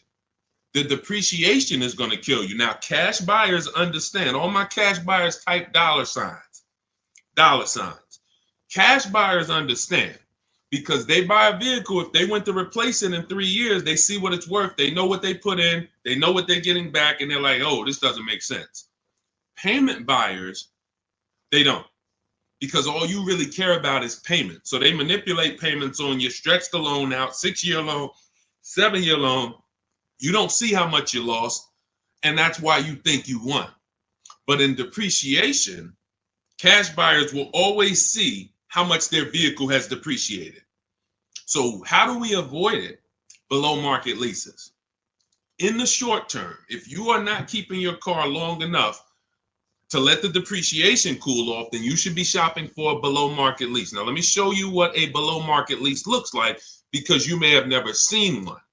I'm sure you've seen lease commercials, 3,000 down, 4,000 down, plus tax, all of this. But this is what a below market lease looks like. You take, let me do an average vehicle. Let's take Raphael. This is a Jeep Grand Cherokee. Pretty popular vehicle, common vehicle. 45,000, let's call it a $46,000 vehicle. She got it for $549 a month. 1.19% of the MSRP, no money down. She gave him her first month's payment. She drove out of there. That's a below market lease. Let me show you another one. Look, India. She got a new Hyundai Sonata Elantra. 2024 Hyundai Elantra Limited. 36 months, $365 a month, no money down. That's a below market lease. So the key, there's 3 prices, whether you buy or lease. There's 3 prices you can pay. Market value, that's for negotiators. They're going to feel for the bottom. They're going to try to get to the bottom, but they won't ever know the bottom. So they're going to pay market value. Above market value is for people who just can't negotiate at all. You just kind of close your eyes and can't wait to get it over with. And then below market value. Now, how do we get below market leases and purchases? Competition. Very simple. Competition. Putting dealers against each other, buying cars like we buy TVs on Amazon, multiple offers, multiple options while we sit at home and let people bid and compete for us. That is below market shopping. Now, that's everything I teach in my new digital book. It's called Cars from Home, 7 Steps to Saving Time, Money, and Avoiding Dealerships. It's already 5-star rated. You can Google it. You can get a copy of it as part of my welcome offer for 75% off. It's normally $97, worth every penny. You can see all the reviews.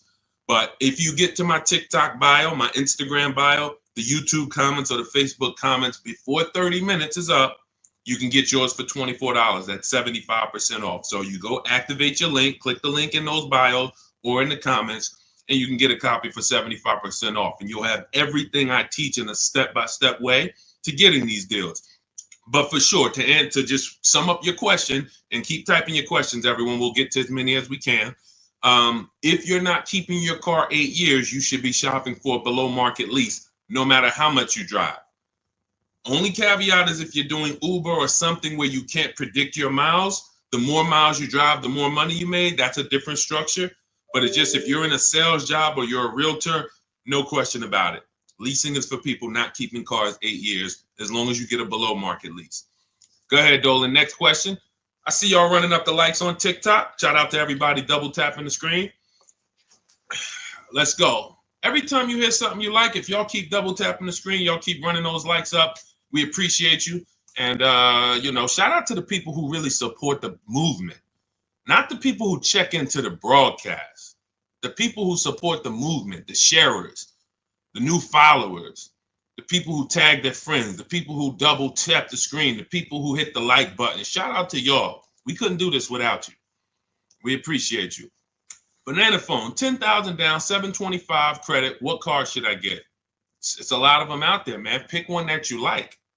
And first things first, decide how are you already have the credit to buy or lease. I would really consider, see, that 10 grand down is how people, that car, if you don't buy a car right, which means you lease it, you buy it, but you should have leased, that 10,000 is going to be absorbed into that car. It's literally going to be sucked from your bank account into the car. You're not getting it back. You're not getting it back. So I'll give you an example. If we look at Zafrina got a $65,000 vehicle. No, that's Teddy. Let's use Teddy. $73,000 BMW he got. He put no money down. His payment's $856 a month. He used our system. We contact 25 dealers. Now you can do it your way. You want to call around, talk to managers, get offers. That's fine. I just recommend you get at least 5 offers. Because what we've seen, I've seen this, been in the industry 14 years. I've been helping people online for more than 3 years now, all around the country. 4 out of 5 dealers are overpriced. So once you get your offers, you need to get at least 5 for you to get the below market offer. But now he comes and he gets $856 a month, no money down. His highest offer was $1123 a month out of all the offers he got. He said he got 10 offers from home. That's why our system is called Cars from Home. We don't need to be in dealers to get below market deals. So if he had bought this vehicle, even if they gave him a big discount, instead of 73, let's say he got it for 63. Let's say he got 10,000 off. Let's round it up to 65, even though the taxes would be more than that. Let's round it up to 65. Every $5,000, I need my people who know this to get ready to type this. Every $5,000 that you borrow on a loan is about how much per month? Every $5,000 that you borrow on a loan, and I'm going to hop on Instagram because I want to see these comments. Thank you, Anthony Austin. Shout out to the people who tapped in. So check this out. If it's $100, it's $100 per month. So now, even if they got a new car, a big discount, $65,000, he's paying $1,300 a month. He's leasing it for $856 a month. So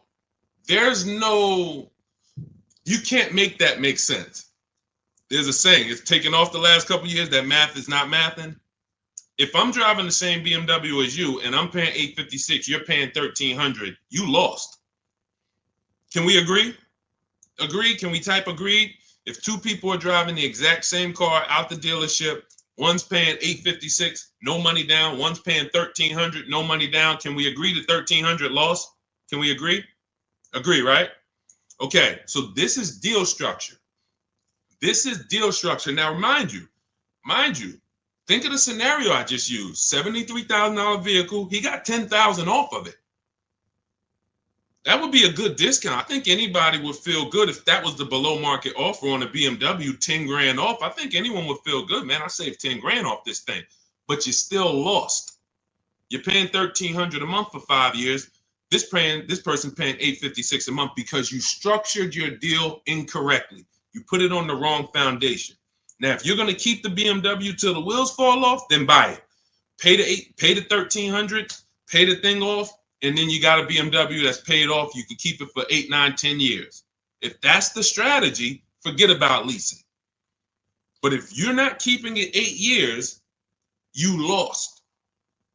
So the biggest thing, Banana Phone, before you think about, oh, let me go get a car, I got great credit and I got 10 grand down, you're going to walk into a dealer, they're going to see you just like blood and sharks looking at blood coming to the ocean. Hey, look at this guy. And you got 10 grand? I want to get all of it. I'm going to get everything out of your bank account I can in the shortest amount of time I can. So instead of you doing that, you slow down. Decide, am I keeping this next car 8 years? If not, I should be shopping for a below market lease on whatever I want. And take the time to go look at cars. Take the time to go look at cars. Go test drive cars. You're about to go spend, you're about to make a 5-figure decision. Don't make that decision in a rush. Who'll go into the mall and let them rush them? I wish I would go into the mall to spend $30,000 and they rushing me. Hey, we close in a couple, come on now. So, that's why we're different. You go and test drive these cars. The only thing you want to do on our test drive process is test drive and leave. Get the card. Thanks a lot. Leave. Thank you. Leave. We never talk numbers in the dealership. So if you want a step-by-step process of how we do this, you can grab my new digital book, 75% off. It's called Cars from Home, 7 Steps to Saving Time, Money, and Avoiding Dealerships. Everything in there about below market leases, below market purchases, below market used cars is in there in a step-by-step way. But the first thing you want to do is ask yourself, how many years am I keeping this next car? If it's not 8, you should be shopping for below market leases, or somebody's going to get all that 10 grand out of your bank account. It's going to go into theirs. Go ahead, Dolan. Next question. Keep typing, y'all. We'll get to as many as we can. Shout out to the people on Instagram. Shout out to the people on every platform that's tapped in. Shout out to the sharers. Thank you to everybody who shares the broadcast with somebody. We cannot do this without you, and we appreciate you. Let's go. When should I tell them about the GM Family First discount? As soon as you're getting your offers. As soon as you're getting your offers. Now, let me tell you something about the people who have GM Family, X-Plan Ford, Mercedes Fleet, any special pricing where you think it's going to eliminate you needing to shop around. You're going to leave big money on the table because 4 out of 5 dealers are going to lie. That's just what we know. Not just because I'm not saying that because I was in the business. I'm saying that because I have people all around the country who we shop together. So we have real-time data to show 4 out of 5 dealers on average is going to lie. They're not going to give you the GM price. If they give you the GM price, they're not going to give you any rebates they may have because they'll love for you to come in. That's why when you come in and say, hey, get me to the invoice price, we got a deal. Love it. You didn't know I got $3,000 in rebates. Just get them the invoice price, show them the invoice, write it up, deliver the car. Love it. So what you need to do is you need to shop around, get multiple offers, tell everyone who you're getting an offer from, you're a GM supplier or GM family, and then look at the offers while they're in front of you, while you're at home. Because you cannot depend on someone to say, here's the GM price. What other offers? What if there's $5,000 rebates? What if there's $1,000? They're not, if you didn't ask for that, they're not going to volunteer it. So when you're at home, you sit down, we contact 25 dealers. In my book, I have a system where I teach you how to go online, contact 25 dealers in 20 minutes using my email scripts, and you're going to get 5 offers in about 48 hours. It's constant. It's a system. It's the McDonald's system of car buying. Now, if you want to do it your way, you call around. What I'm telling you is get 5 offers because that's the only way you're going to prove to yourself that dealers are overpriced and you need to get 5 offers. See, like we said about Teddy's deal, his best offer on his BMW is $856. His worst offer is $1,100 plus. That was a dealership consciously wrote, hey, Teddy, that's our best offer, man. $1,100 plus a month, which means they ain't worried about selling that car to Teddy. Somebody else walks into the dealership and wants that BMW, they're going to sell it to them for $1,100. They'd rather not sell it to Teddy because they know someone's going to pay us $1,100 for this BMW. Unfortunately, some person who doesn't know what they're doing, they'll call them a sucker. Some sucker's going to come in here and pay this. This is our price. We don't care if Teddy doesn't want to take it. No problem. Someone else is going to pay it. So this is why we must shop around, because you don't know if you're dealing with what we call an 80% dealer, which are overpriced no matter how much you negotiate, or are you dealing with a 20% dealer? The only way we know that is by looking at all their offers, getting at least 5, and then picking the below market offer. Okay? All of this is in my digital book if you want the blueprint. It's called Cars from Home. You can Google it. 7 steps of saving time, money, and avoiding dealerships. It's already 5-star rated. Thank you to everyone who's reviewed it. And as part of my welcome offer, you can get yours for 75% off. In my TikTok bio, click that link, the Instagram bio, the YouTube comments, or the Facebook comments, and you'll have it in your inbox in about 2-3 minutes. You'll have a permanent blueprint for how to get these below market deals from home. You won't be spending more than 20-30 minutes in a car dealership. And we never talk numbers in a dealership, ever, ever. Never talk numbers. You need to have a deal by the time you get to the dealership. If you're talking numbers, trying to get a deal in the dealership, that's never what we teach. We never do it. You have no leverage there. The car dealer has all the leverage, and you're emotional. No matter how much you try not to be emotional, the car is next to you, it's outside, you're emotional, and that's all going to work against you. Go ahead, Dolan. Keep typing your questions, y'all. We'll get to as many as we can. What is a below market lease? 3 prices. Above market value, below market value, market value. What are average people paying? That's not a deal. If you walked into anything, anywhere, and you paid what most people pay or the average price paid, it's not a deal. It's average. Now, if somehow you don't know what you're doing and you're able to get hit with an offer that is above market value, whether it be, they're charging fake fees, or whether it be they're charging a market premium, or whether it be most people get a $5,000 discount, you got no discount, you paid above market value. But below market value is you see all the prices, you see the above market prices, you see the market value prices, you see the below market value prices, and then you pick the below market value. On a used car, there's a range. If I'm looking for a 2019 Honda Accord, there's a $5,000 to $7,000 range people are paying for this vehicle. Same car, similar miles. There's a $5,000 to $7,000 difference. And what we do with used cars is we actually get the brand new price, and that's what really helps us to get the below market value. I was shopping for a used Infiniti. I bought an Infiniti truck almost 2 years ago. 4 white ones I was looking at. They were all about 30 to 32,000. All 4 of them looked similar miles. But I pulled the new vehicle. I found out what each one of them was brand new. That made all the difference. That's in our process. Once I found out what they were brand new, I found out one was 46, one was 48, one was 52, and the one I ended up getting was 54,500 special edition. Cameras all around, all types of stuff in it that the other ones didn't have, but they were asking a similar price, below market. So for that, there's steps to get below market pricing. Below market doesn't happen because you want it to happen. Below market value leases, purchases, they're reserved for people with strategy and people who employ competition. You don't get below market deals by negotiating for them. It's competition. Looking at all the competition, you make your decision. You're probably getting below market deals on your TVs you buy, because you're going to go to Amazon, Walmart, Best Buy.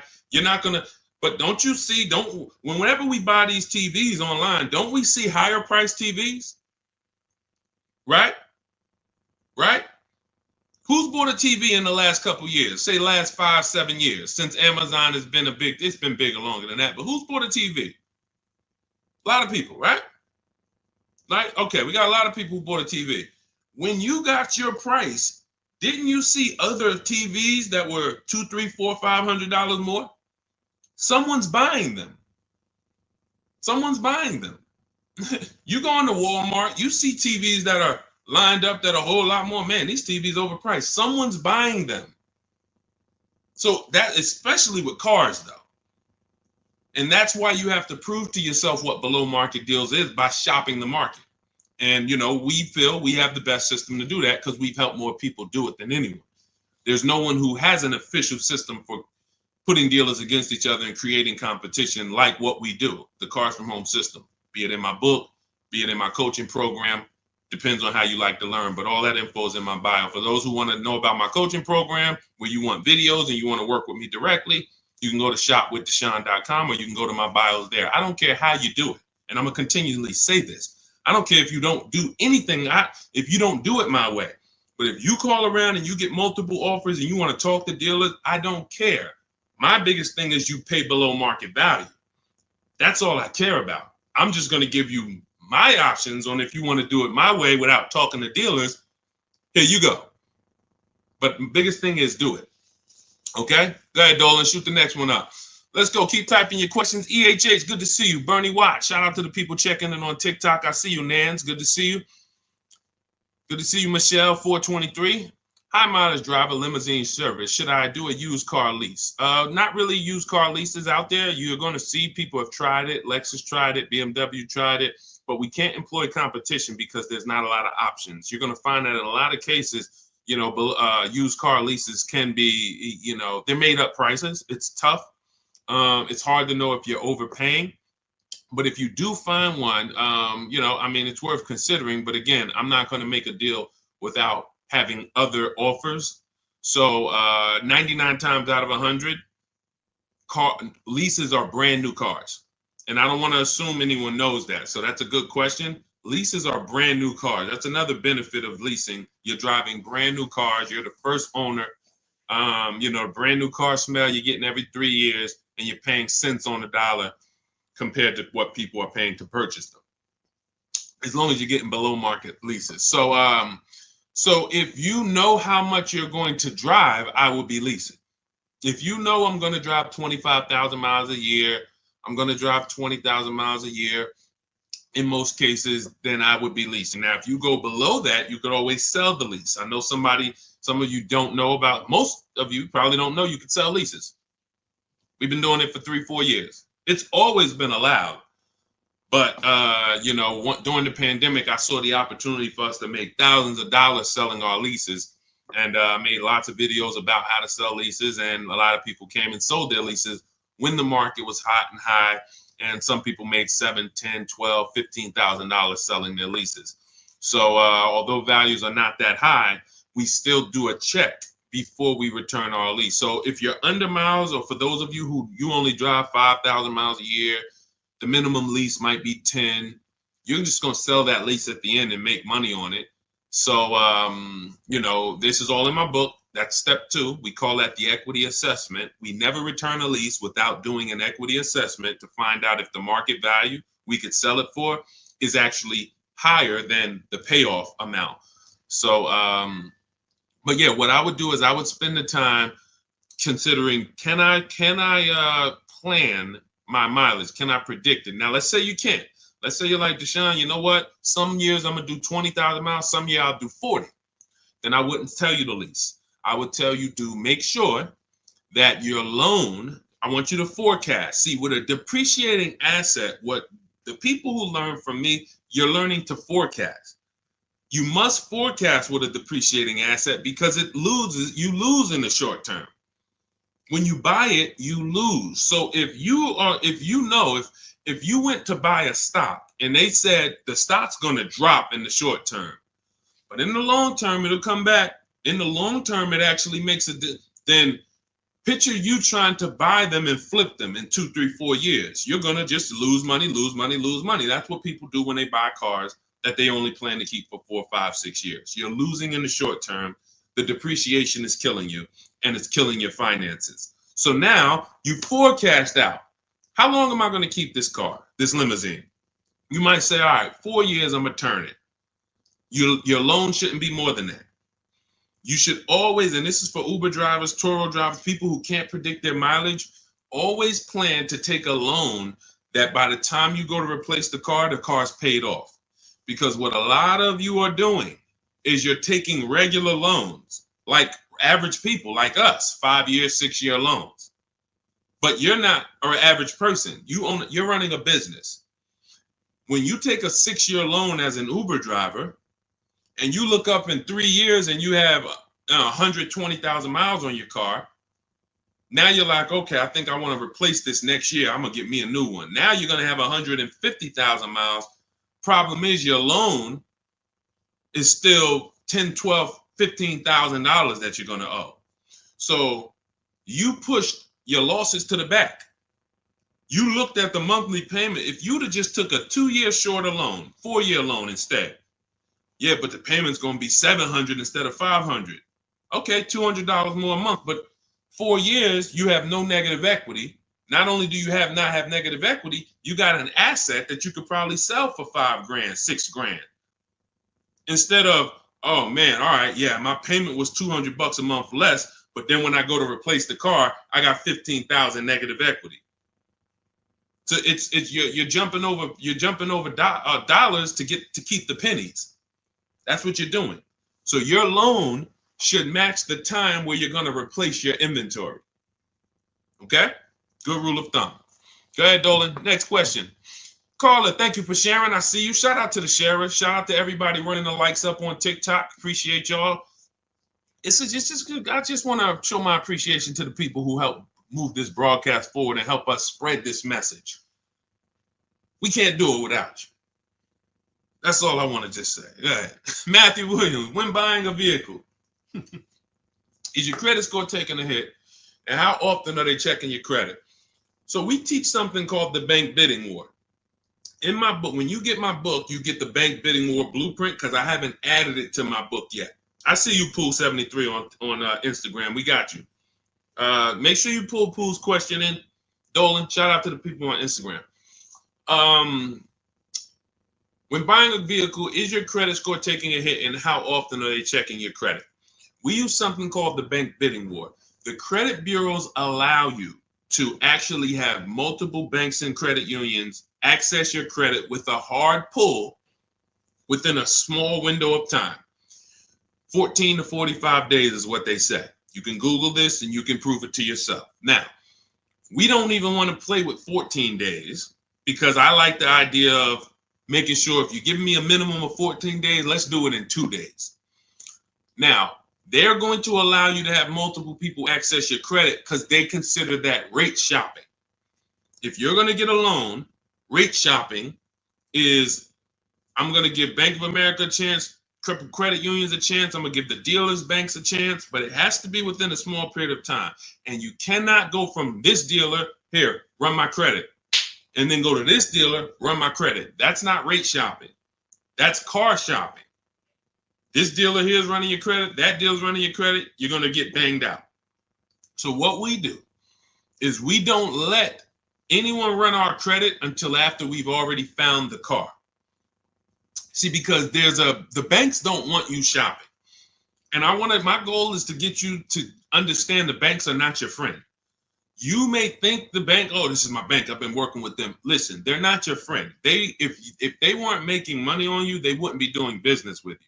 So the money in loans is so big. There's so much money in loans. It's amazing. Why do you think banks are rich? Like, why do you think banks are in the banking business?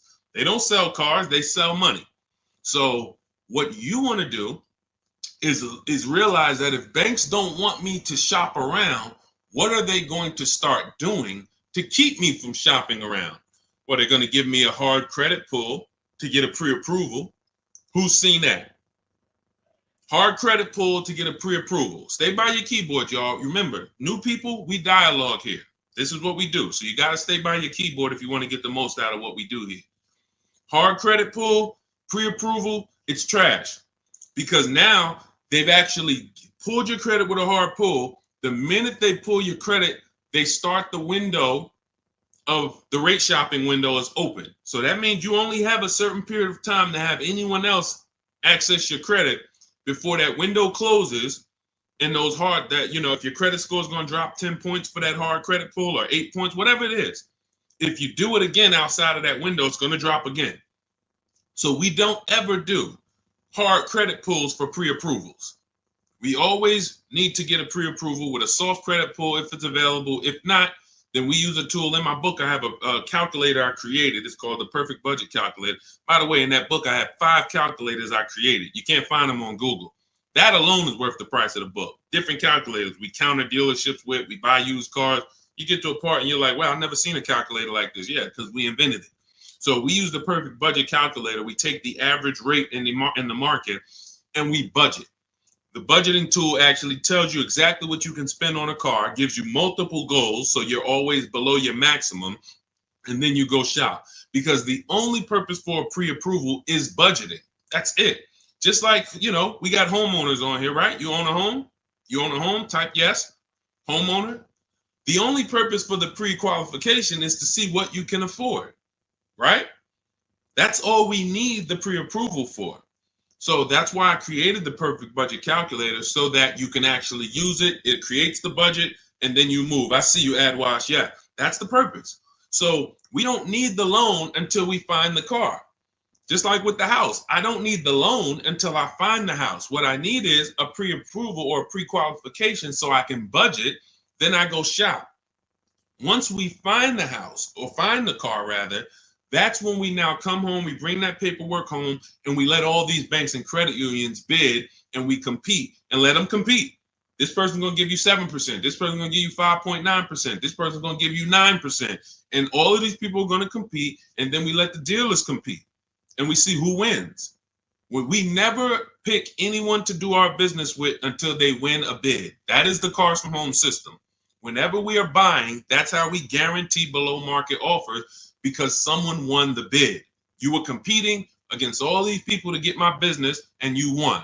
You were competing to buy my old car, you won. That's how we do. So that's the bank bidding war. You find your car, then you come home, call your bank, your credit union, online dealers, online bank, you let them compete.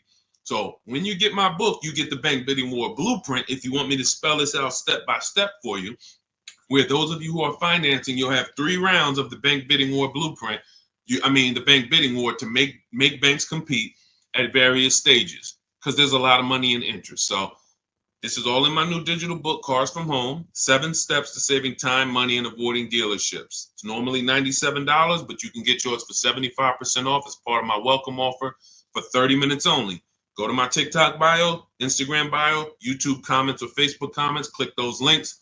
Activate your 75% off. The book is digital, so it'll be in your inbox by the time we end this stream, and you'll have everything I teach step by step. You can use it for, over and over and over again. 2, 3, 4, 5 cars. You'll still be saving money from the same $24 book if you get there before the 30 minutes is up. All right. And make sure you screenshot the thank you page, because some of you type your email wrong. You might be, yo, man, I'm trying to hurry up and get this deal. You don't realize you typed your email wrong, and I can't email a book to the wrong email. So screenshot that page so you'll have my support team's email, just in case that book isn't there in 5-10 minutes. Just email my team. Go ahead, Dolan. Next question. Oh, no, pull my man Pulling from Instagram. Did you see him? We got Ingrid too. It's a lot of people on Instagram, so we're gonna try to get to questions from every platform. Do you ever advise buying the lease at the end because you went way over miles originally allowed? Great question. No, I'm gonna tell you why. The moment you lease your vehicle, your contract says what you should bring the vehicle back with in terms of miles. Let's say average is 36,000 miles, 12,000 per year. They have a buyout price based on that, a residual value based on that. So that means at 36,000 miles, they already know this is what we plan to sell the vehicle for on the market when he brings it back. Let's just call it 18,000. Now, 18,000 is based on 36,000 miles. It may not be a good price. That's why before we actually buy our lease, we always do a market comparison. Is the price I'm going to buy my lease for even a below market price? If I could go get a used car that is similar miles, similar condition, similar features, but I can get it for 2, 3, 4,000 less, then my lease buyout price is overpriced. It's over market. So that's step one. We have to do a market assessment before we even consider buying the lease. But here's the bigger thing about going over miles. Just because you put 20 more thousand miles on it, that purchase price of 18,000 is still based on 36,000 miles. So you got now 60,000 miles. You're going to pay the same 18. You can't go to them and say, well, I got 60,000 miles. Can you lower that to like 14? No.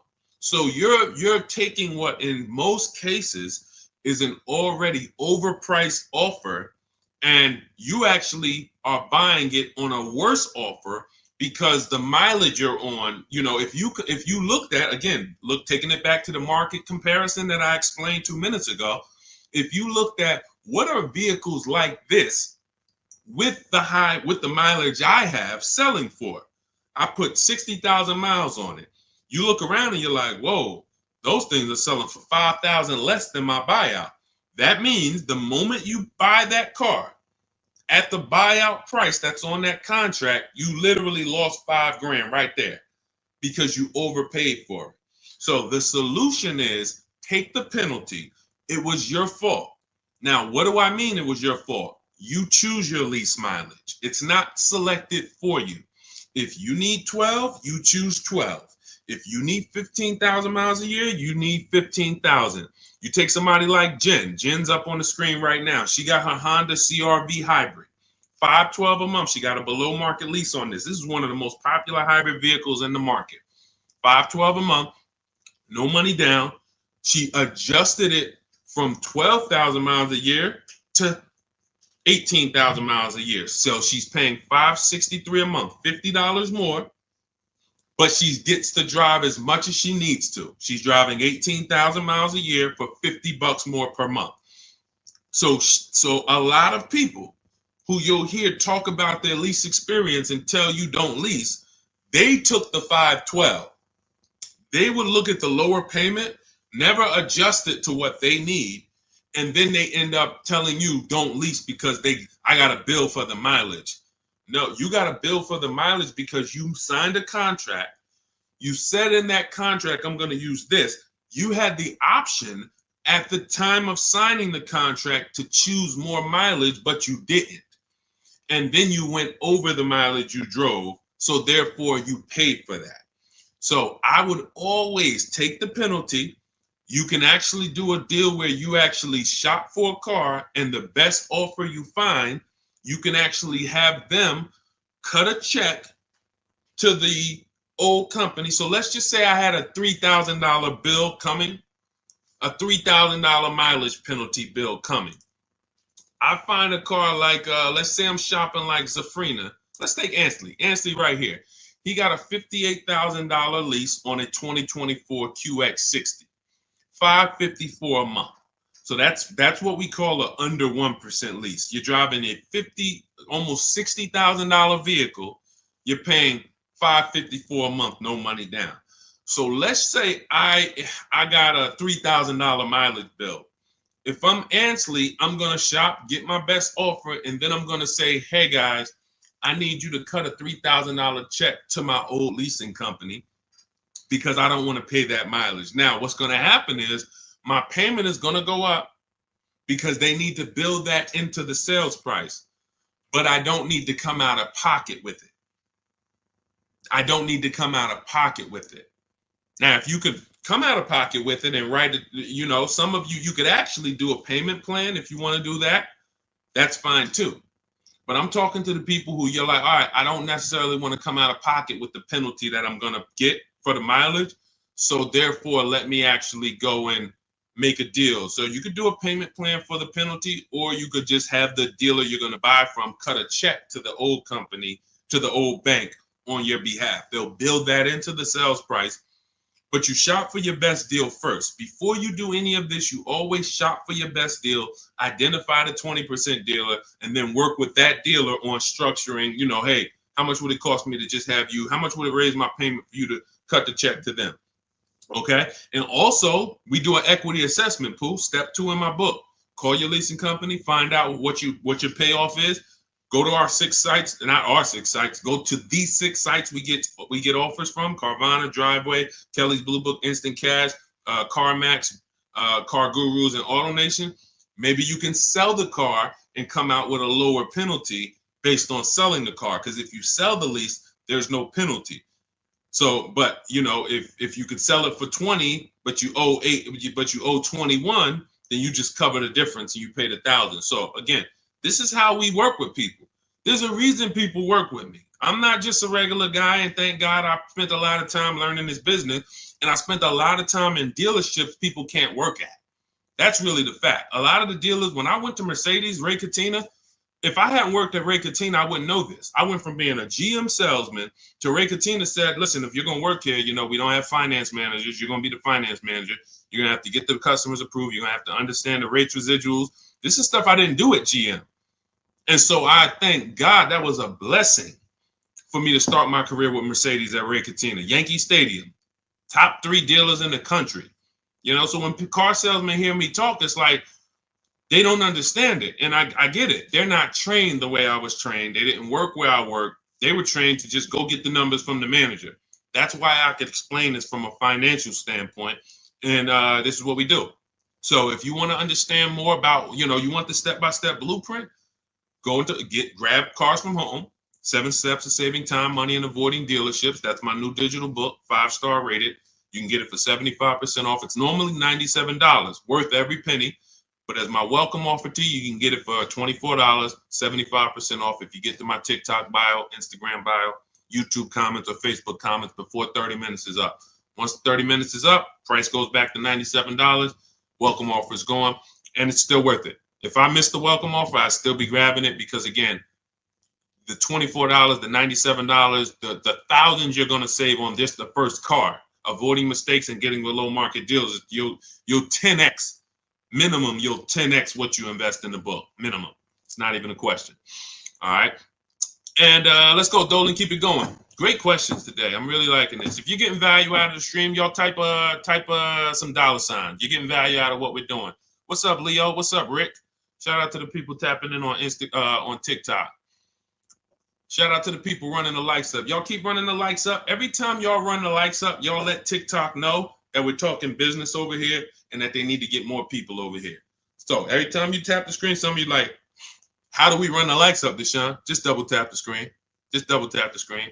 Yeah, shout out to everybody who is supporting the broadcast. Let's go.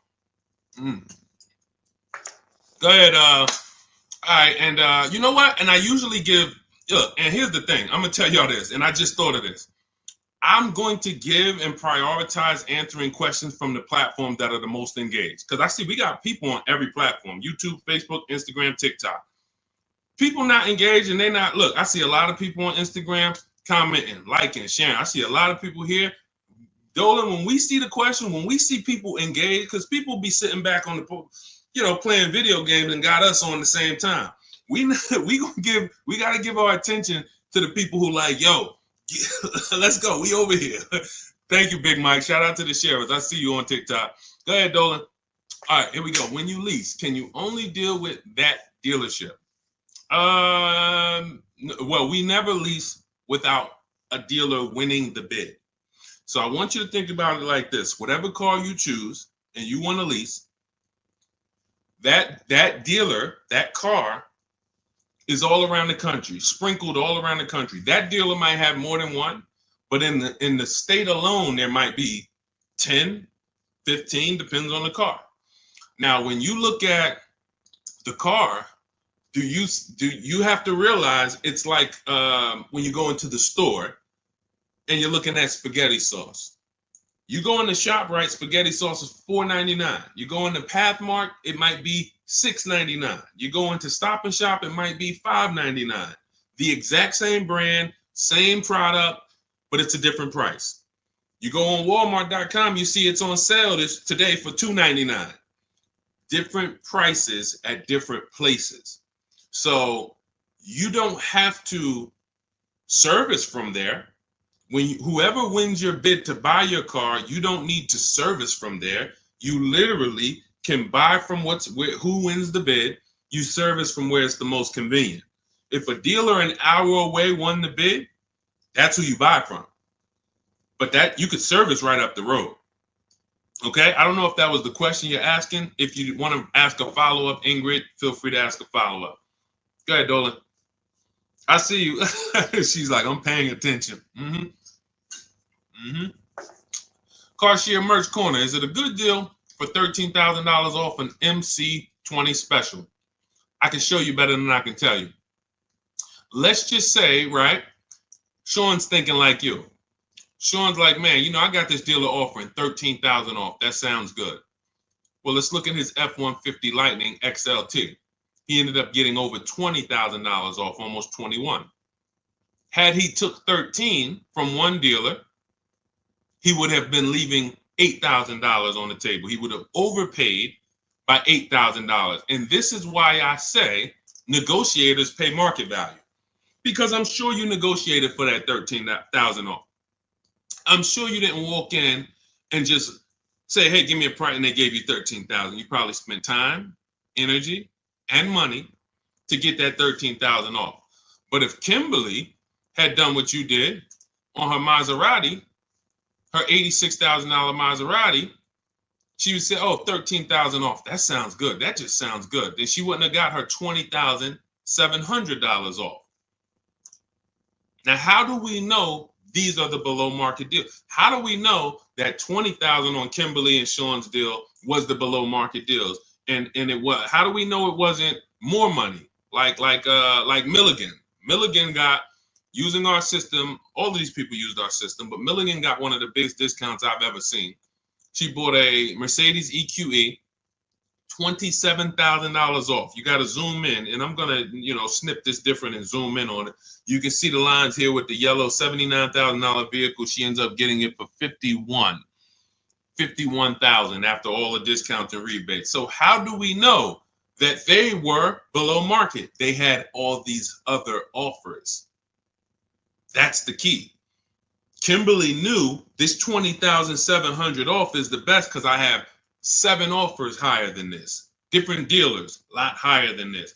Now, if you told me, Carshare, Deshone, $13,000 off a good deal, I got another dealer who's only giving me 10. I got another dealer who offered me 7 off. I got another dealer who offered me 5 off. Then I would tell you 13,000 is the win. Go ahead, grab it. But because you don't have that, you negotiated versus doing what we do, which is get bids. Now you're at the mercy of trying to hope you're at the bottom. You can't win. You just can't win. That's why negotiators pay market value and not below market value. You can't feel for the bottom. You can only assess the market, multiple offers, get to the bottom, 5 to 7 offers, pick the best one while you relax at home. It's just it. It's just it. Oh, great question. Common question that a negotiator asks. Man, I talked them down this much, Deshone. This got to be good, right? What do you have to compare it to? Nothing. Okay? Get more offers. You could do it your way, call around. You could do it my way. Email, scripts, all in my book. It's up to you. Go ahead, Dolan.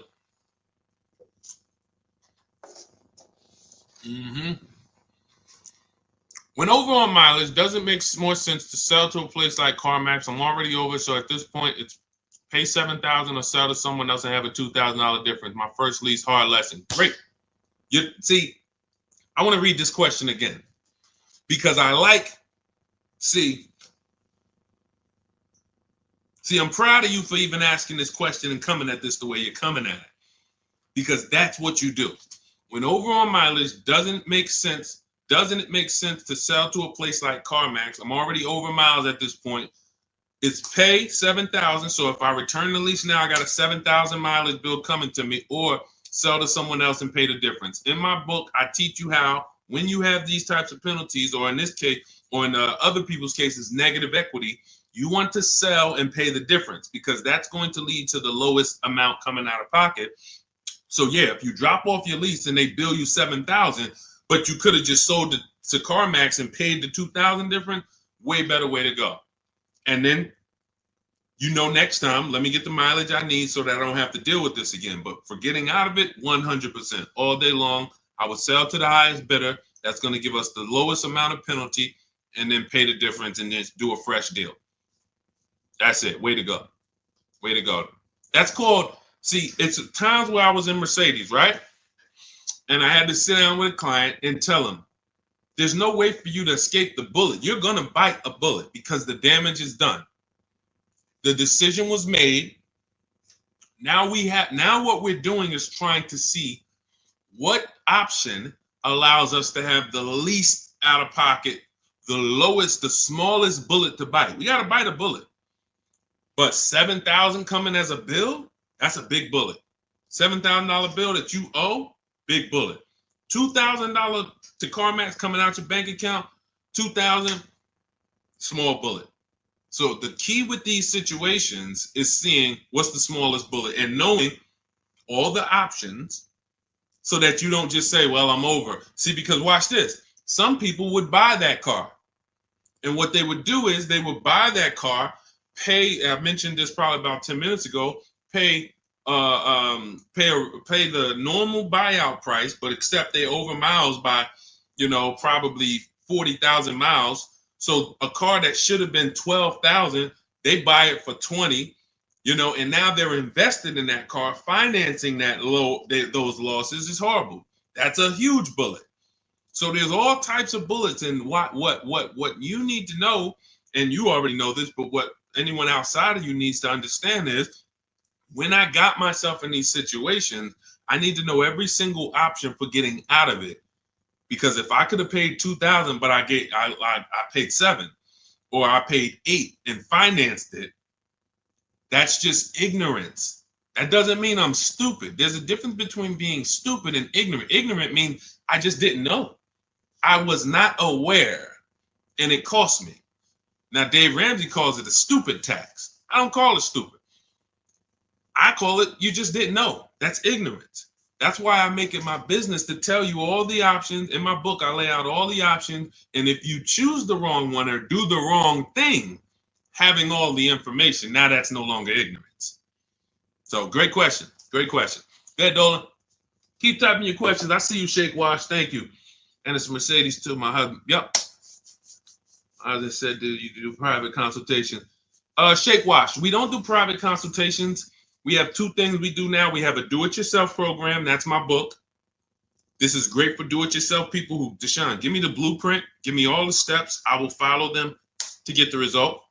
We have a done with you program where we work with people directly. And it's a different learning style. So instead of the books, we have videos and we have, I'm supporting people. That's a different learning style. You want to find out about that, you can go to my TikTok bio, Instagram bio, or Dolan will post a link, Shop with Deshone, in the comments on YouTube and Facebook. So it's all up to you.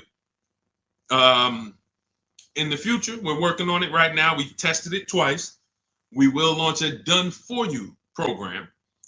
That's coming. And the way we do it, we shop the entire market. We report the market to you, and then we choose the below market deal. Same thing I'm teaching you to do. So it's all up to, again, who the person is. But our mission was to be the most valuable company to the car buyer.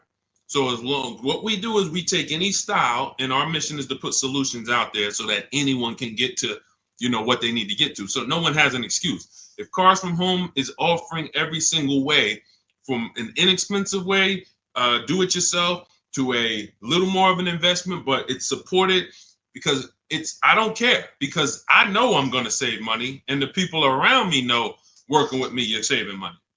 It's not even a question. That's what I'm known for. Before I came to the internet in New Jersey, my friends and family was calling me, listen, I need a car. Listen, they knew, call Deshone, call Deshone, call Deshone.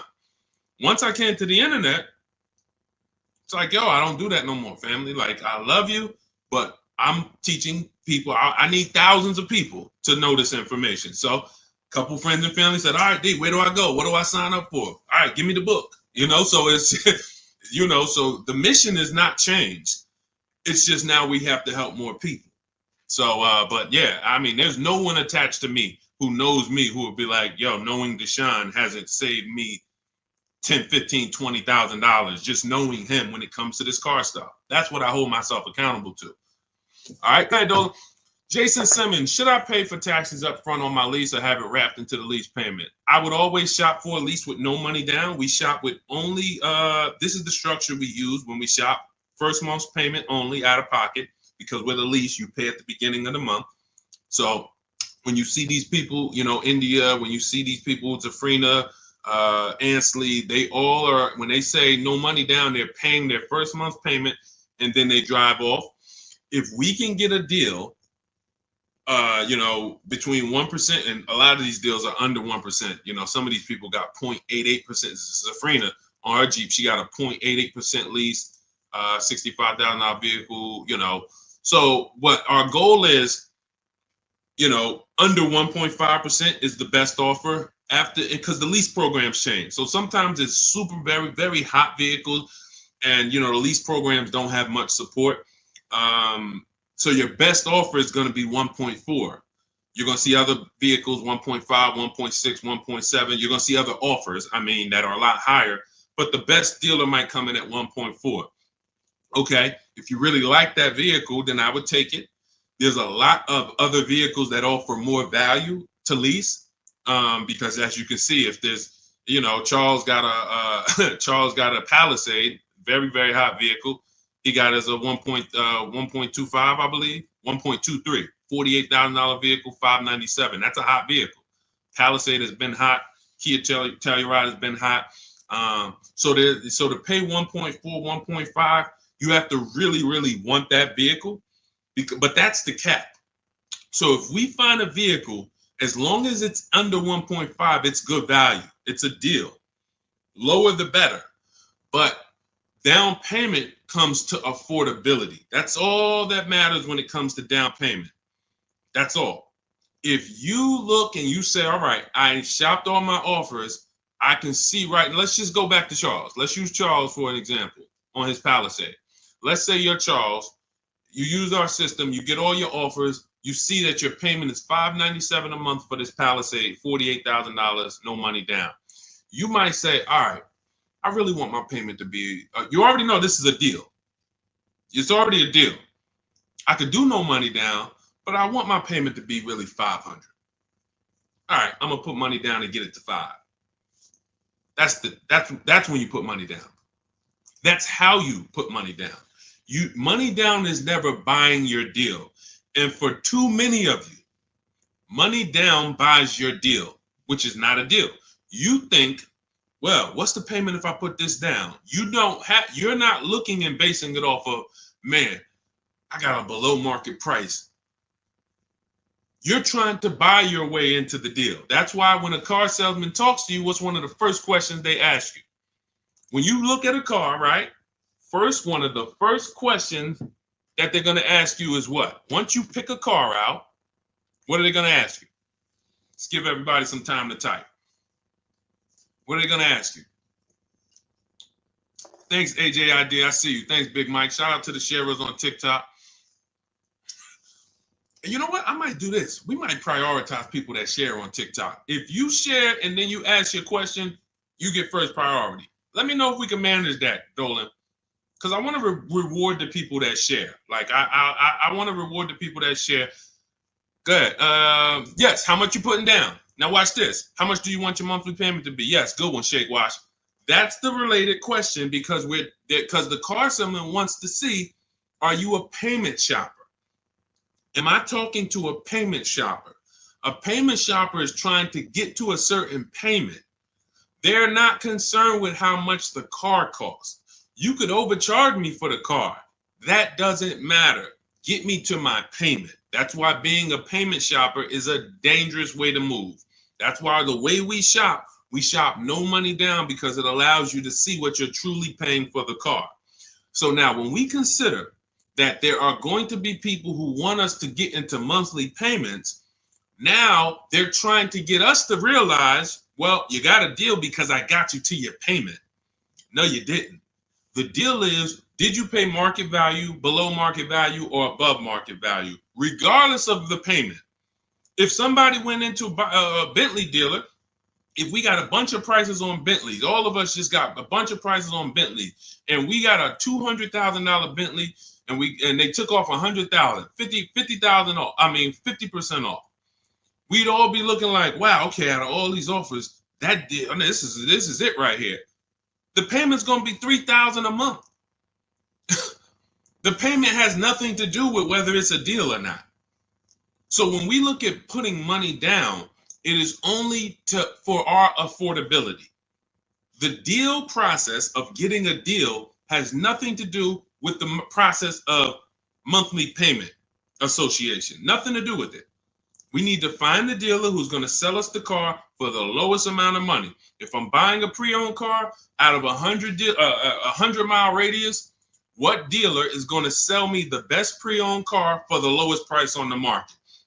If I'm leasing a Honda Accord, what dealer is going to sell me the Honda Accord within a 100-mile radius for the lowest price? If I'm buying a brand new, Kia Telluride, what dealer within 100 miles is going to sell me the Kia Telluride at the lowest price? If I'm getting a loan, what bank or credit union within 100 miles of me is going to give me the lowest rate on the market? If I'm selling my car, not trading, I got this old car, I need to replace it. I'm not trading it into a dealer. What company that buys cars, pays cash, is going to pay me the highest amount for this old car? Y'all clear? This is bidding.